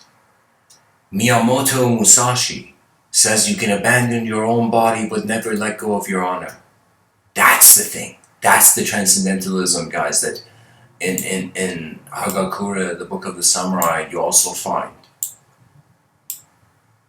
That you can abandon your own body but never let go of your honor. That means how you lived in life is more important than what you were only. Ray Lewis says, my pain is my badge of honor. Okay. I think it's the conquering of pain. After some point, you're like, we got it so much better than our ancestors did. Like, what pain do we really have? Anonymous says, honor isn't given, it's earned. Anonymous says, Stand for what is right, even if it means standing alone. Yeah. Winston Churchill says, all the great things are simple and many can be expressed in a single word. Freedom, justice, honor, duty, mercy, hope. Bill Rancis says, keep your word, honor commitments, and they will double back to honor you. Imam Ali, A.S., says, O people, try to be honest, for God is the helper of honest people. Avoid telling lies, since it will ruin your faith. Know that honest people are on the verge of nobility and honor, while liars are on the verge of collapse and destruction.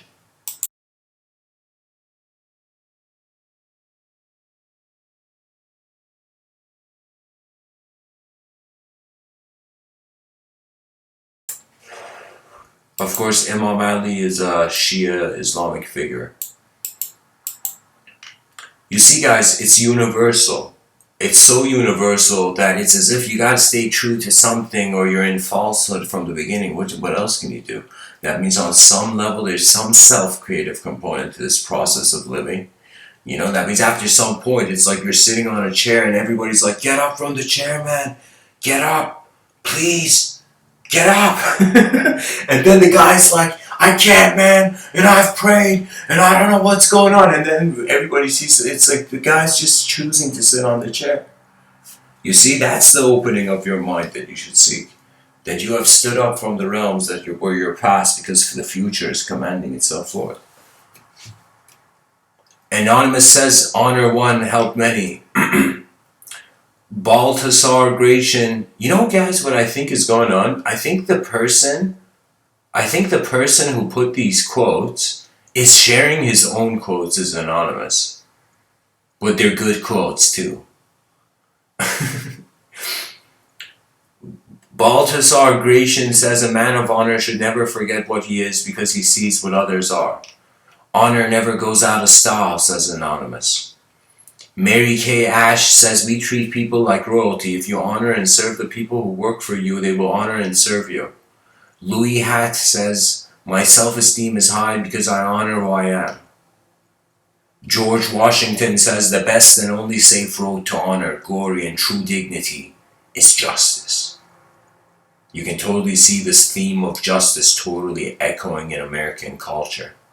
That like the hero bringing justice is like the greatest entertainment, mind-blowing entertainment in Western culture, you know. Anonymous says, respect the training, honor the commitment, cherish the results. Like, I'm going to stop reading these anonymous ones. Jesus. Angeal, Angeal. If you want to be a hero, you need to have dreams and honor. William Shakespeare says, life every man holds dear, but the dear man holds honor far more precious dear than life. Wow. John Bevere says, true honor is an outflow from a heart that fears God. Robin Sharma says, integrity is more valuable than income. Honor is richer than fame. Self-worth is wealthier than net worth. Sounds like some billionaire or something. Bruce Lee, the last quote is Bruce Lee. This guy was smart.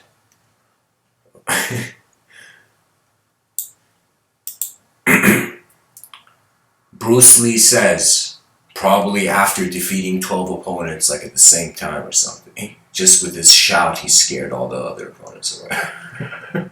So he internally defeated them, technically. And Bruce Lee says, humility forms the basis of honor, just as the low ground forms the foundation of a high elevation. Yeah. Humility forms the basis of honor. This is why, guys, you see something phenomenal. You see how genius the character of Maximus in the film Gladiator by Ridley Scott is. Like, that film is incredible. And what that film is literally there's a scene at the beginning before the war where Maximus has gone to nature, and it's as if he's conscious that he's going into war and he may die. So he's gone by a peaceful river, and he's just this gladiator general. He's put his hands on this like piece of nature, and he's just experiencing nature, and he's just smiling kind of there, just gracefully thinking, and I think he does a prayer or something too there. And then what happens is like suddenly a bird comes and lands in front of him, right where he touched the bush. So it's as if a sign from nature, as if it's going to be all right. And Max, the gladiator, like Maximus, the main character suddenly smiles and he goes into battle and, starts projecting the strength and honor, uh, you know, march.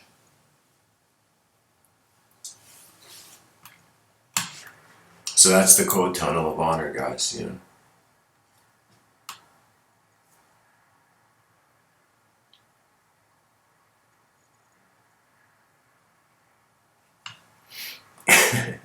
Yeah, guys, I thought this is something that hasn't been done before. It's like anyone can do it. Just call it a quote tunnel. You're literally tunneling through various viewpoints of different people in different moments in history. Like, it's like, thank you again, Sensei Internet.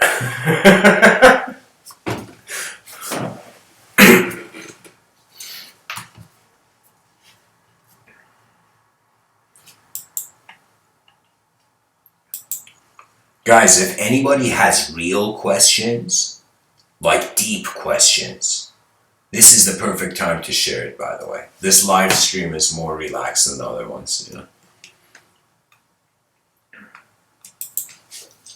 I pretty much had two intentions to get like these code tunnels out, and then at the same time share that just pretty much honor is being comfortable with the simpler ways life is existing. The moment you're not comfortable with simple ways life exists, you suddenly feel it has to only be complex, That means Hitler, this chaotic figure in our history, this man, in some sense had an attitude where it was, you can say, a sort of psychosis, where he saw human beings as bacteria. And it was this chaos. That means it was like everybody in history was screaming. When you see tyrants walk this earth, it's as if like tornadoes of culture. Do you know how many people died in World War II, guys? It is literally as if like if they said demons walk the earth, I'm like, yeah, just you can find them in the history books, but it's like but it's like this situation that there is something more. And this is why I realized that the species has to find a common ground. That common ground is being able to look at life as designers. Designers before there's a character and story, and then we're free before the meaning is projected. Everybody has a different DNA. Everybody's intelligence is a different instrument. And now is the only stage to share it, your temporary being. That means pretty much in this world, if you want to help your civilization as a human being, see it as a collective purpose.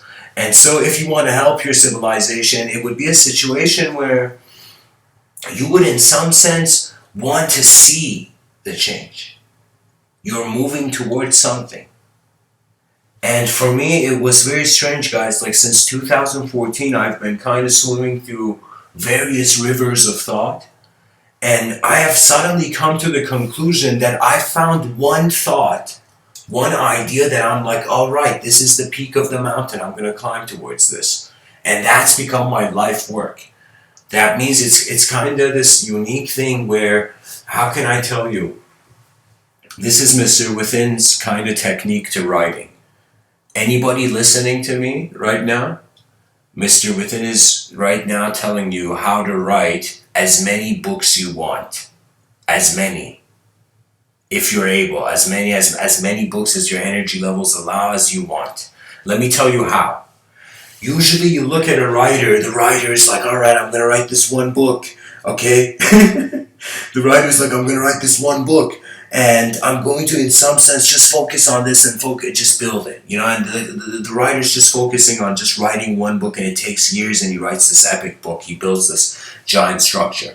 Now there's another way. This is how I wrote a lot. In 1 year, I wrote a ridiculous amount, guys. Like a ridiculous amount. And it was because of this simple strategy. It was this strategy that I was like, because I would write stuff and suddenly I would get an idea for another book. And I suddenly found my situation where attempting to write a book and then getting an idea for another book then getting another idea for another book. Then I realized it's this constant branching out of potential books. So eventually my day was occupied, like a couple hours of my day, you know, like max 3 maybe. 3 hours of my day I was just dedicated in regards to, I would write like a chunk, a chapter each day. And for some of the books, a bunch of chapters, and it was as if I had 10 pieces, 10 stacks, and each stack was its own book. So instead of like writing so imagine every day you write 1 page for 10 books. That means you write 10 pages, and each is like 1 page, one advancement of the structure of your book. So what do you notice? After a year, you have written 365 pages of 10 books. And if you're patient, the skies may open for you. Do you see what I mean? It's all that we are realizing. We were first objects, right? And we looked at an object and we're like, all right, we see this object in three-dimensional space. You know, I can move my head around it. I could run circles around this object, you know? But then you see, we're realizing we can run circles around subjects too. We are aware beyond the subject. And that's when we're like wondering what, and I realized the best word to relate the soul to is attention.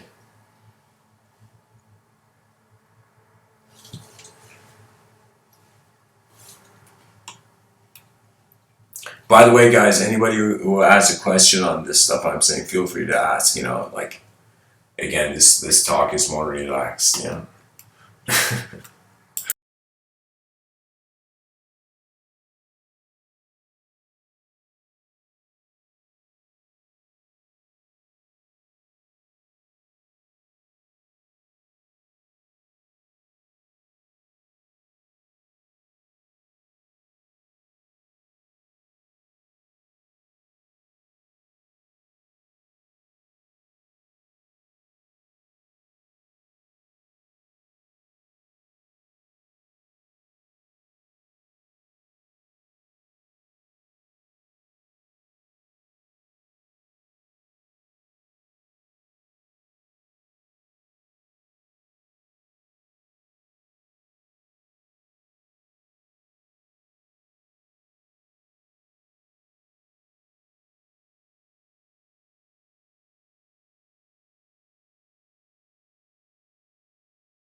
What can be said? We are lanterns in the void, kept by where our attention goes next. I feel that if we don't find an advanced way to acknowledge ourselves, then that means we have denied advancement. That means the argument for the future is simply this, that whatever you do, it's going to happen. That means whether we see a good decision or a bad decision, the action is open for every being alive, really. I find it that it's like when you trust your inner realms, you're trusting phenomena. You're kind of letting yourself just breathe and rest, and pretty much in accordance to your observation, you're perceiving. And in your observation, if you notice imagination, it's like your own invisible, it's like a room. It's like your own private room. That means if someone told you to visualize like a blue cube, like glowing cube, just like, I don't know, spinning in the air, like you'd suddenly see, you can visualize it, you know? And that visualization, if somebody came in the room, they wouldn't see that visualization. It's your private room. Do you see what I mean by the inner realms?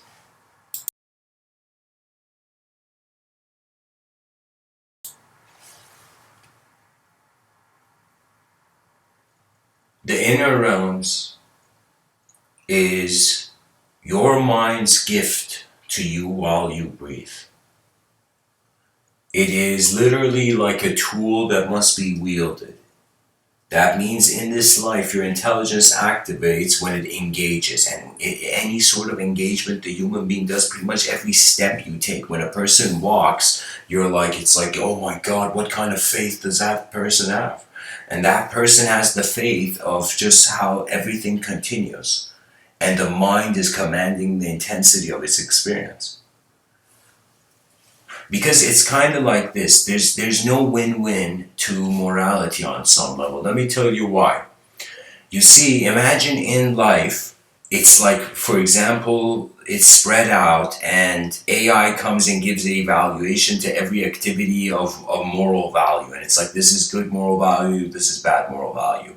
So every action has a sort of digital value, digital numerical value. And after a certain numerical range, if that digital value lessens, imagine there's sudden chaos. It's kind of like we're on the same earth, but the way our intelligence is designed, because of the way the sun was in some sense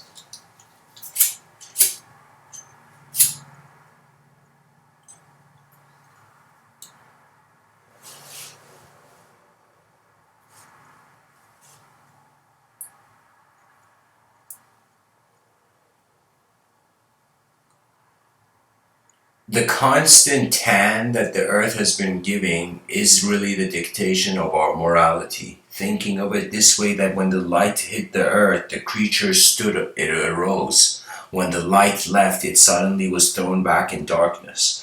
And we find the average human being going through life being able to make decisions that make the world feel like a darker place or feel like a brighter place. You know?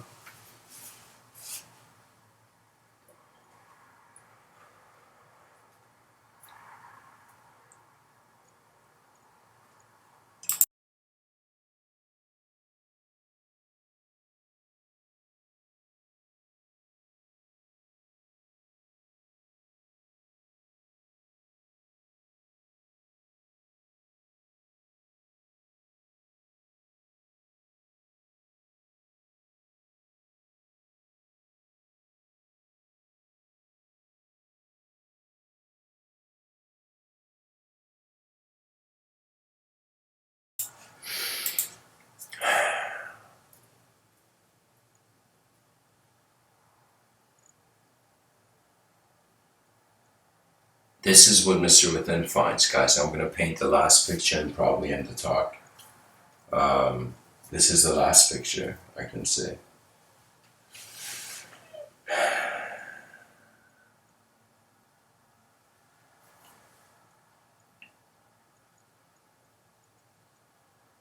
Eyes open. Forces move the world. Conditions define the identity.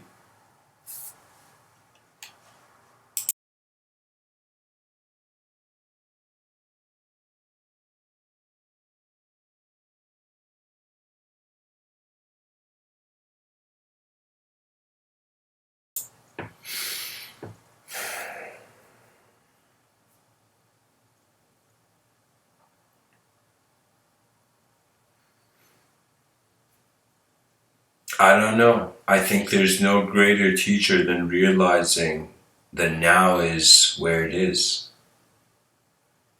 I think there's no greater realization that your mind is being your whole moment, and that you're not just the phenomenon in the space, you're also the relationship giver, that anything you see, the mind even has the abstract visual ability to start seeing lines. You see, just because linearity is linear, it doesn't mean it is not creative.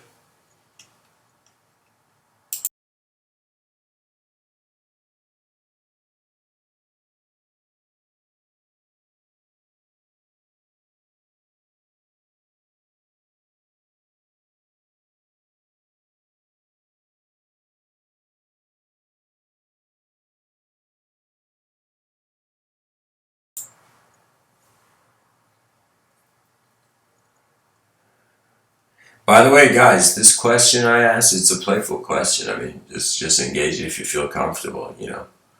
I tend to speak about uncommon things, so the engagement can be done in various ways, you know. Oh, I remember somebody asked about future ethos. What I mean by the future ethos is that thinking how we live could potentially be the myth of the future generations, which sets their inspiration then. We look at our ancestors and they're like they lived for something, and then we're like, what did they live for? And we realize the answer is looking at itself in the mirror. I just feel that civilization can be designed in a better way, guys. Pretty much, I'm telling you, overall, that's the major theme. That's the only thing to honor. That means various people, their inner realms are a bit different. But life is more like a journey, and when it's like a journey where it's like existence, it's like a changing process where you are growing alongside the dimensions where your attention, the rooms your attention takes you in.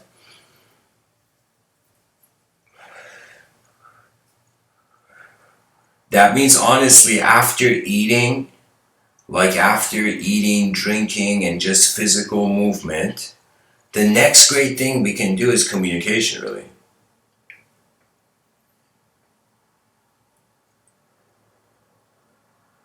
So guys, something very interesting to consider about honor. Think of honor as what remains when your fear is, when you're confronted by fear.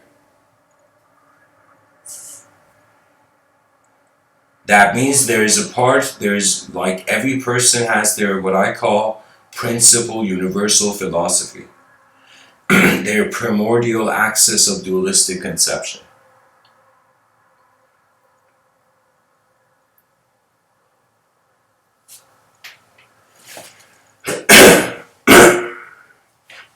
So by the future ethos, I mean the inspiration for the future generations through what kind of narrative. And I'm saying we are in any human being that attempts the efficient is going to, or your future generations are gonna, if they had time travel, they'd be like, yo, you know, none of you guys helped.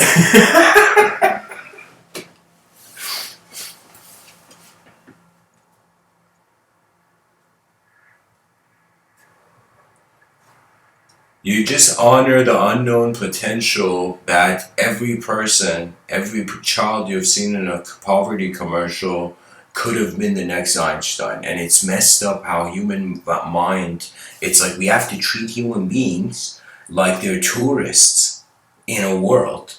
So user experience is the most important things, and when the user experience is friendly, then the inner realms are friendly. When the inner realms are friendly, they automatically see what the problems are in accordance to that, how it deviates to the person's nature. And honor is like this, guys. I think honesty is seeing this one complete picture, and every time a person is dishonest, they have kind of put another picture over this picture. And after a while of dishonesty, it's as if all these pictures have covered that one picture. But honor was how suddenly there was enough of a gap open for the person to remember the main picture, what the main picture was, and to, in some sense, all the pictures placed upon the original picture are pushed aside. So that original vision, you see, imagine that this is a consideration of like, okay, you were born, your parents named you, your parents helped you with your survival and spoon-fed you, and then it's kind of like your ecosystem, your society also spoon-fed you ideology and behavioral programs. And then there was alongside all of this your free will of what to look at and what to do and your interest as a human being. But then you begin to see, while every human being is in their own internal simulation of their own life's value and their own, how the selfish motive exists, you eventually begin to see it's like we snap out of these inner linguistic simulations we're in. And this is the true epitome of scholarly honor.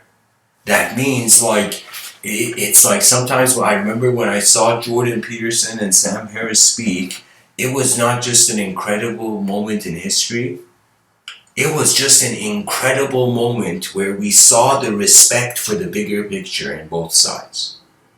And the bigger picture was looking for not per se a win-lose. It was looking for what is the potential of the one win-win. That means if you for a second realize that if nobody else was here, you'd be the last person on this earth, you suddenly are like, whoa, I'm so happy it's not an empty room. I'm so happy there's human beings here. That's the ultimate motive, that you have to go and learn to live in this world, because it's called the concrete jungle for a reason. Because the mind will of course experience terrain. There was a time where I went into a forest, it was Edwards Gardens, and I was just walking this trail, and then I just get this intuitive vision, and I went in this kind of like strange Tai Chi kind of like a concentration vibe, and I was just automatically, like my body already knew its center of gravity and balance, and I remember I just ran up this log like as if it was like, I don't know, somehow I trusted myself enough for that to happen, And it was like this vibe where I'm telling you, when Rumi, the Sufi poet from 700 years ago, he says, be living poetry, the actualization of that is literally a field-like awareness of your whole moment. That means when you're honest, you're your whole moment of being. When you're dishonest, you're a fragmentation in the moment. And that's why honesty is the simpler self. I mean, how much honester than that can you get? It's like a rocket scientist blaming like an old simple farmer for being a fool. When the old simple farmer is like, hey man, I've just been planting seeds, what do you want?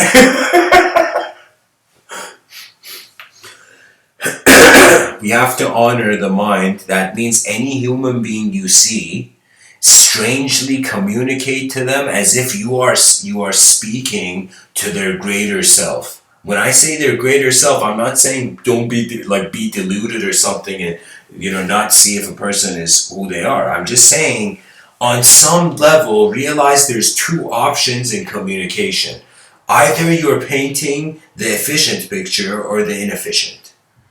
And right now I'm saying we are moving into the era of advanced communication. What that means is long ago people worship objects. There was a chair and a bunch of people were walking and they were looking for truth, God, and they suddenly saw like this light from the clouds hit this chair. And they were like, yo, this chair is God. And they all started worshiping the chair as if God's light had shined upon that chair. That chair was God, And so they're all worshiping this chair in the sunbeam, And suddenly the owner of the chair is like, guys, what are you doing? I need my chair back. And they're like, don't touch our God. And it's that moment where the guy needs his chair back and the gods of the blind are being taken away. And so we went from the objects, we were like, yo, is this object truth? And it's like, it was slapped out of our hand. You know what I mean? And then, what did we move on? Were we just emptiness after that? No. We went to subject worship. We went to language worship. I'm telling you. And that's why I'm saying language is the program of your mind. It's what's compartmentalizing all the imagery you have into a character in a story. The wonders of our world are vast, and I hope it appears as a simulation, because that means there's more behind the vision.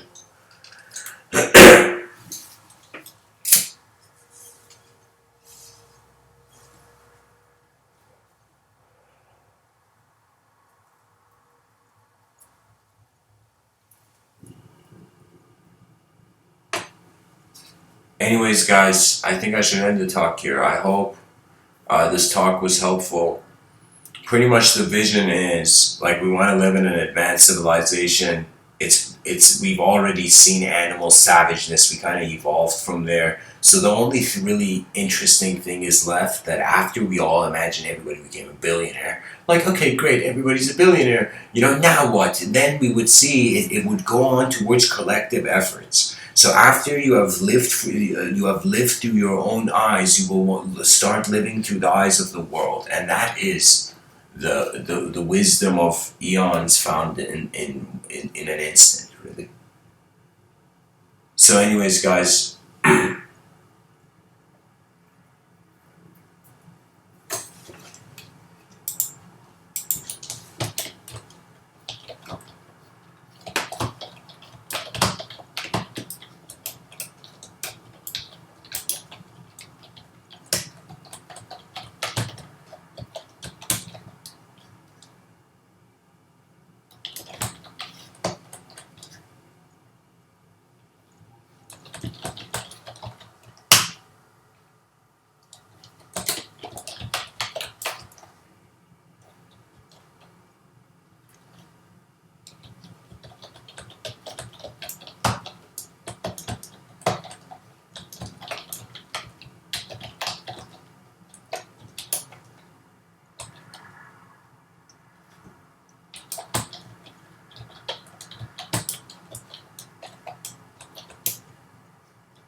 I don't know, guys. I just feel like our ancestors, imagine like caveman found fire, and they were like, probably, I think the way fire happened was that lightning struck a tree branch fell.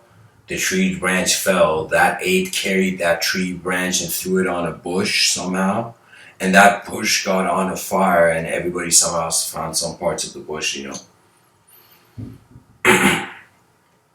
And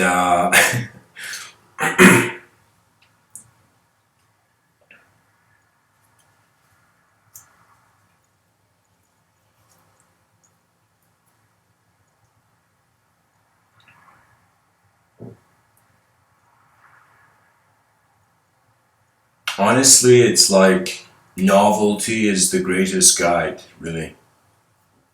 You realize after some point, the direction you give before you move is defining your character, is defining your intent, is defining your decency, your nature. And it's called, in some sense, in at least Buddhic context and Zen context, it's like the ultimate resolution of the compassionate mind. That you see, guys, even in yoga, they had this thing where there were different paths to enlightenment, and one path to enlightenment was karma yoga. You had to complete some certain kind of work, you know.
Anyways, guys, thanks for listening, and I hope this talk was helpful.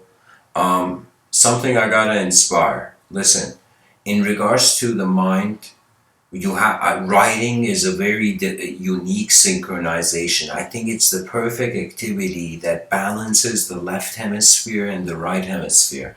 Okay, and I think about it. It's like your finger and hands are moving with accordance to the rhythm of your intent. And this should be the best training for anybody who wants to be a writer.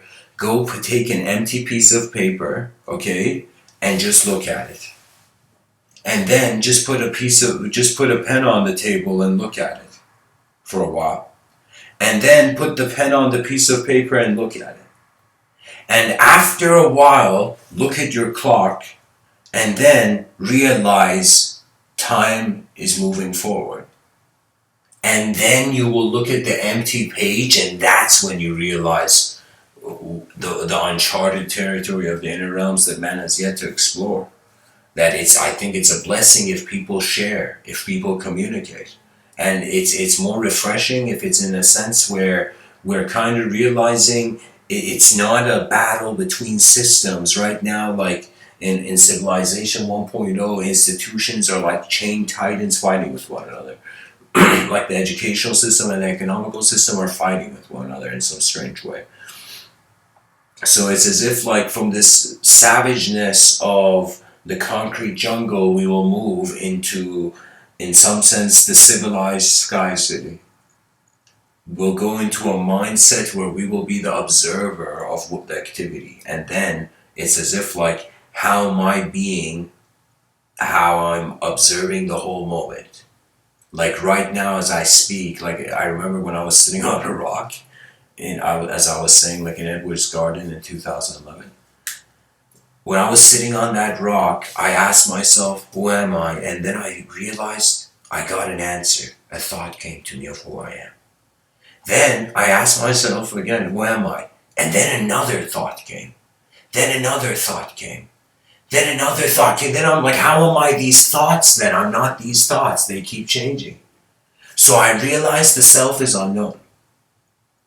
So when you realize the self is unknown, its revelation of what it is through your involvement with reality. It's as if like a cup is designed to be filled with water, human life is designed to be implemented, you know?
Um, no, that's my whole thing. So Swaghammer Studios asked, do you believe you are your thoughts? That's my whole thing. I'm saying no, you can't be. They come and go. Do you see what I mean?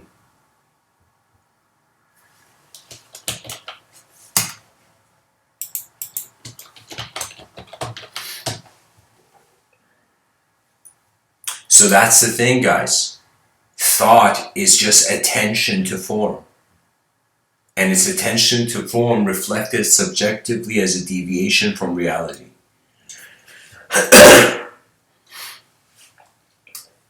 I kind of decided after some point to treat my inner realms like how would you treat, for example, a squirrel?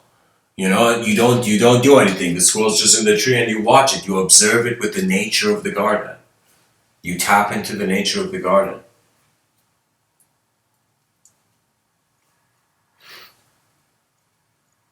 You see, guys, there is in some sense This is my thing that I'm saying, that I kind of, you are not language. Language is a technology you're using. The user of language is an unknown moving field. That's my view. And when I say unknown moving field, there's various ways we can look at that subject. But what I mean is that it's kind of like I'm on the Whiteheadian side of things, where it's as if, yeah, it's not just stuff, atoms in an empty room, it's a process. It's a cosmic activity, strangely.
So so Swag Hammer Studios in the quote in the chat section says, "Okay, a squirrel is in a tree and comes down, then it chooses to approach you. How would you react? Would you continue observing?" No, I mean depends of how fast it's coming towards me. I've had also inconvenient experiences in nature as well, guys. You know. But I'm just telling you, I don't have my will imposed in the space of that being. That means I don't disturb that creature. But that creature is as free as you are. Do you see? So what I do usually when there's animals around is I just start walking very slowly. That's what I normally do. Usually when there's a live animal around me, I start moving very, very slowly. And as I move slowly, I kind of relax myself with my breathing, do you know? And you kind of acknowledge the presence of a living being. Just by doing that, there's something strange. There's something where when you really see something's value, it can't hurt you.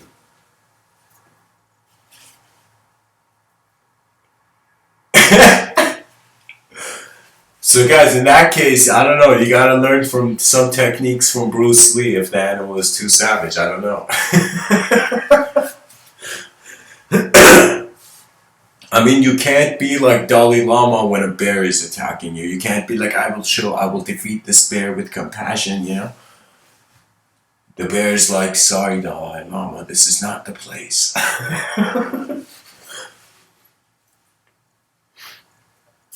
Honestly, guys, the Dalai Lama, I can't tell you how many of his quotes helped me in the hardest moments of my life. I have so much respect for that human being, even though I playfully say comments. But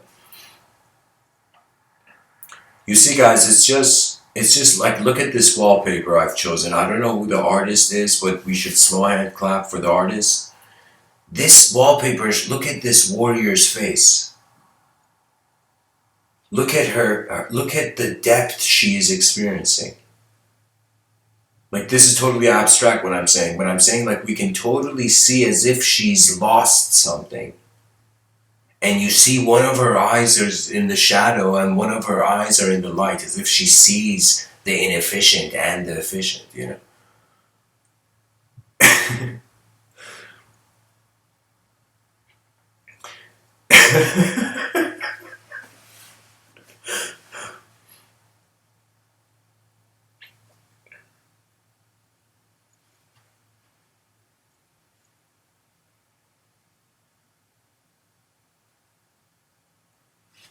I think that's honestly, guys, sorry, I'm just reacting to the chat section. If anybody's hearing this without having access to the chat section,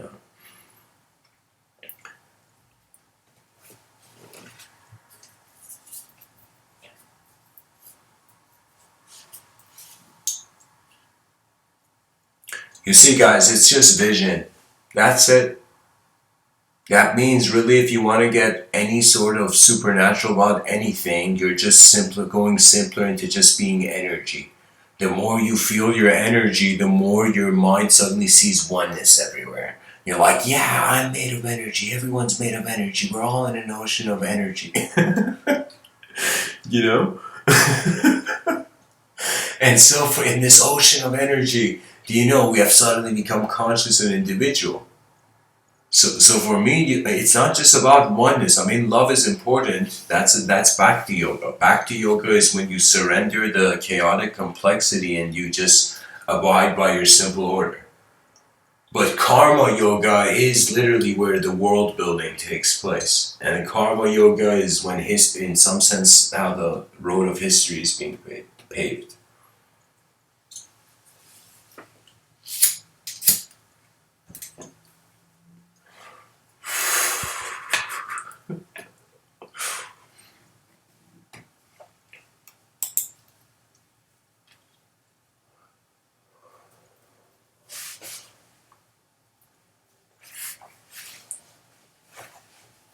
Guys, what I'm speaking about is not some savage, chaotic thing. I'm just saying that life kind of develops from simpler dimensions into complex dimensions. When you realize that, it's like you allow the value to remain. Like things can get destroyed so easily, but it takes a while for them to get built.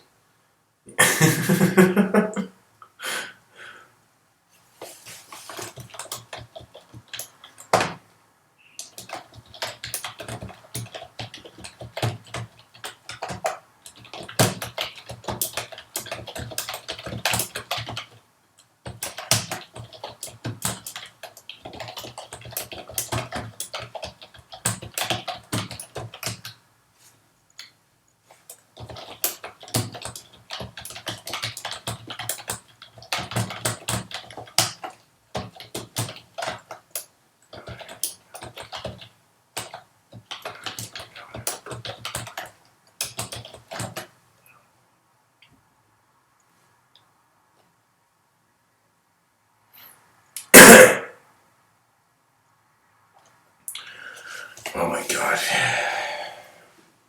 Sorry guys, it's like I haven't slept for 2 days. This is ridiculous. After some point, I think it's it's like the car is gonna stop in the middle of the highway, and people are gonna be for the first time a live streamer is taking a nap, and the live stream has broken record hour minutes.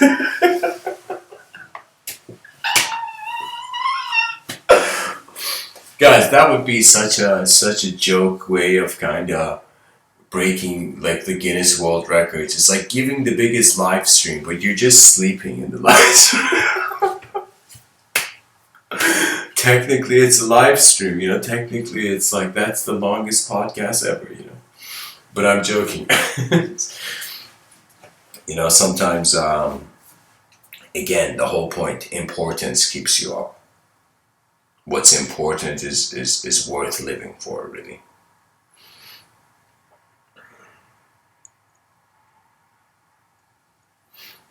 So I'm saying like there's so clinical sword in regards to what you're saying, like in the chat section, I would say here's the thing.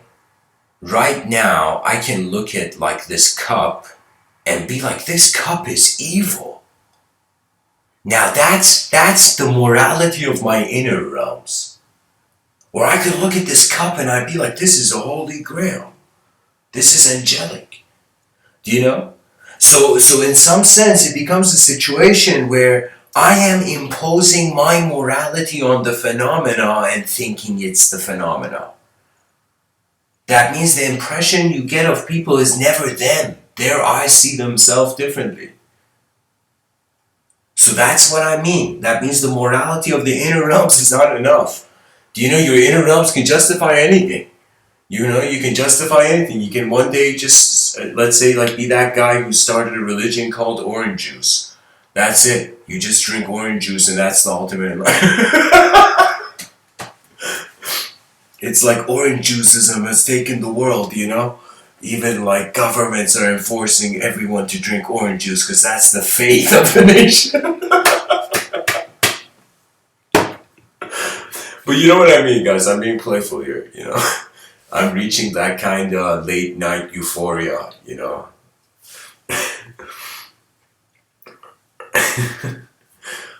But anyways, guys, thanks for tuning in. I hope this episode was helpful. Keep writing. Even if you don't, I'm speaking to your future self. Keep writing.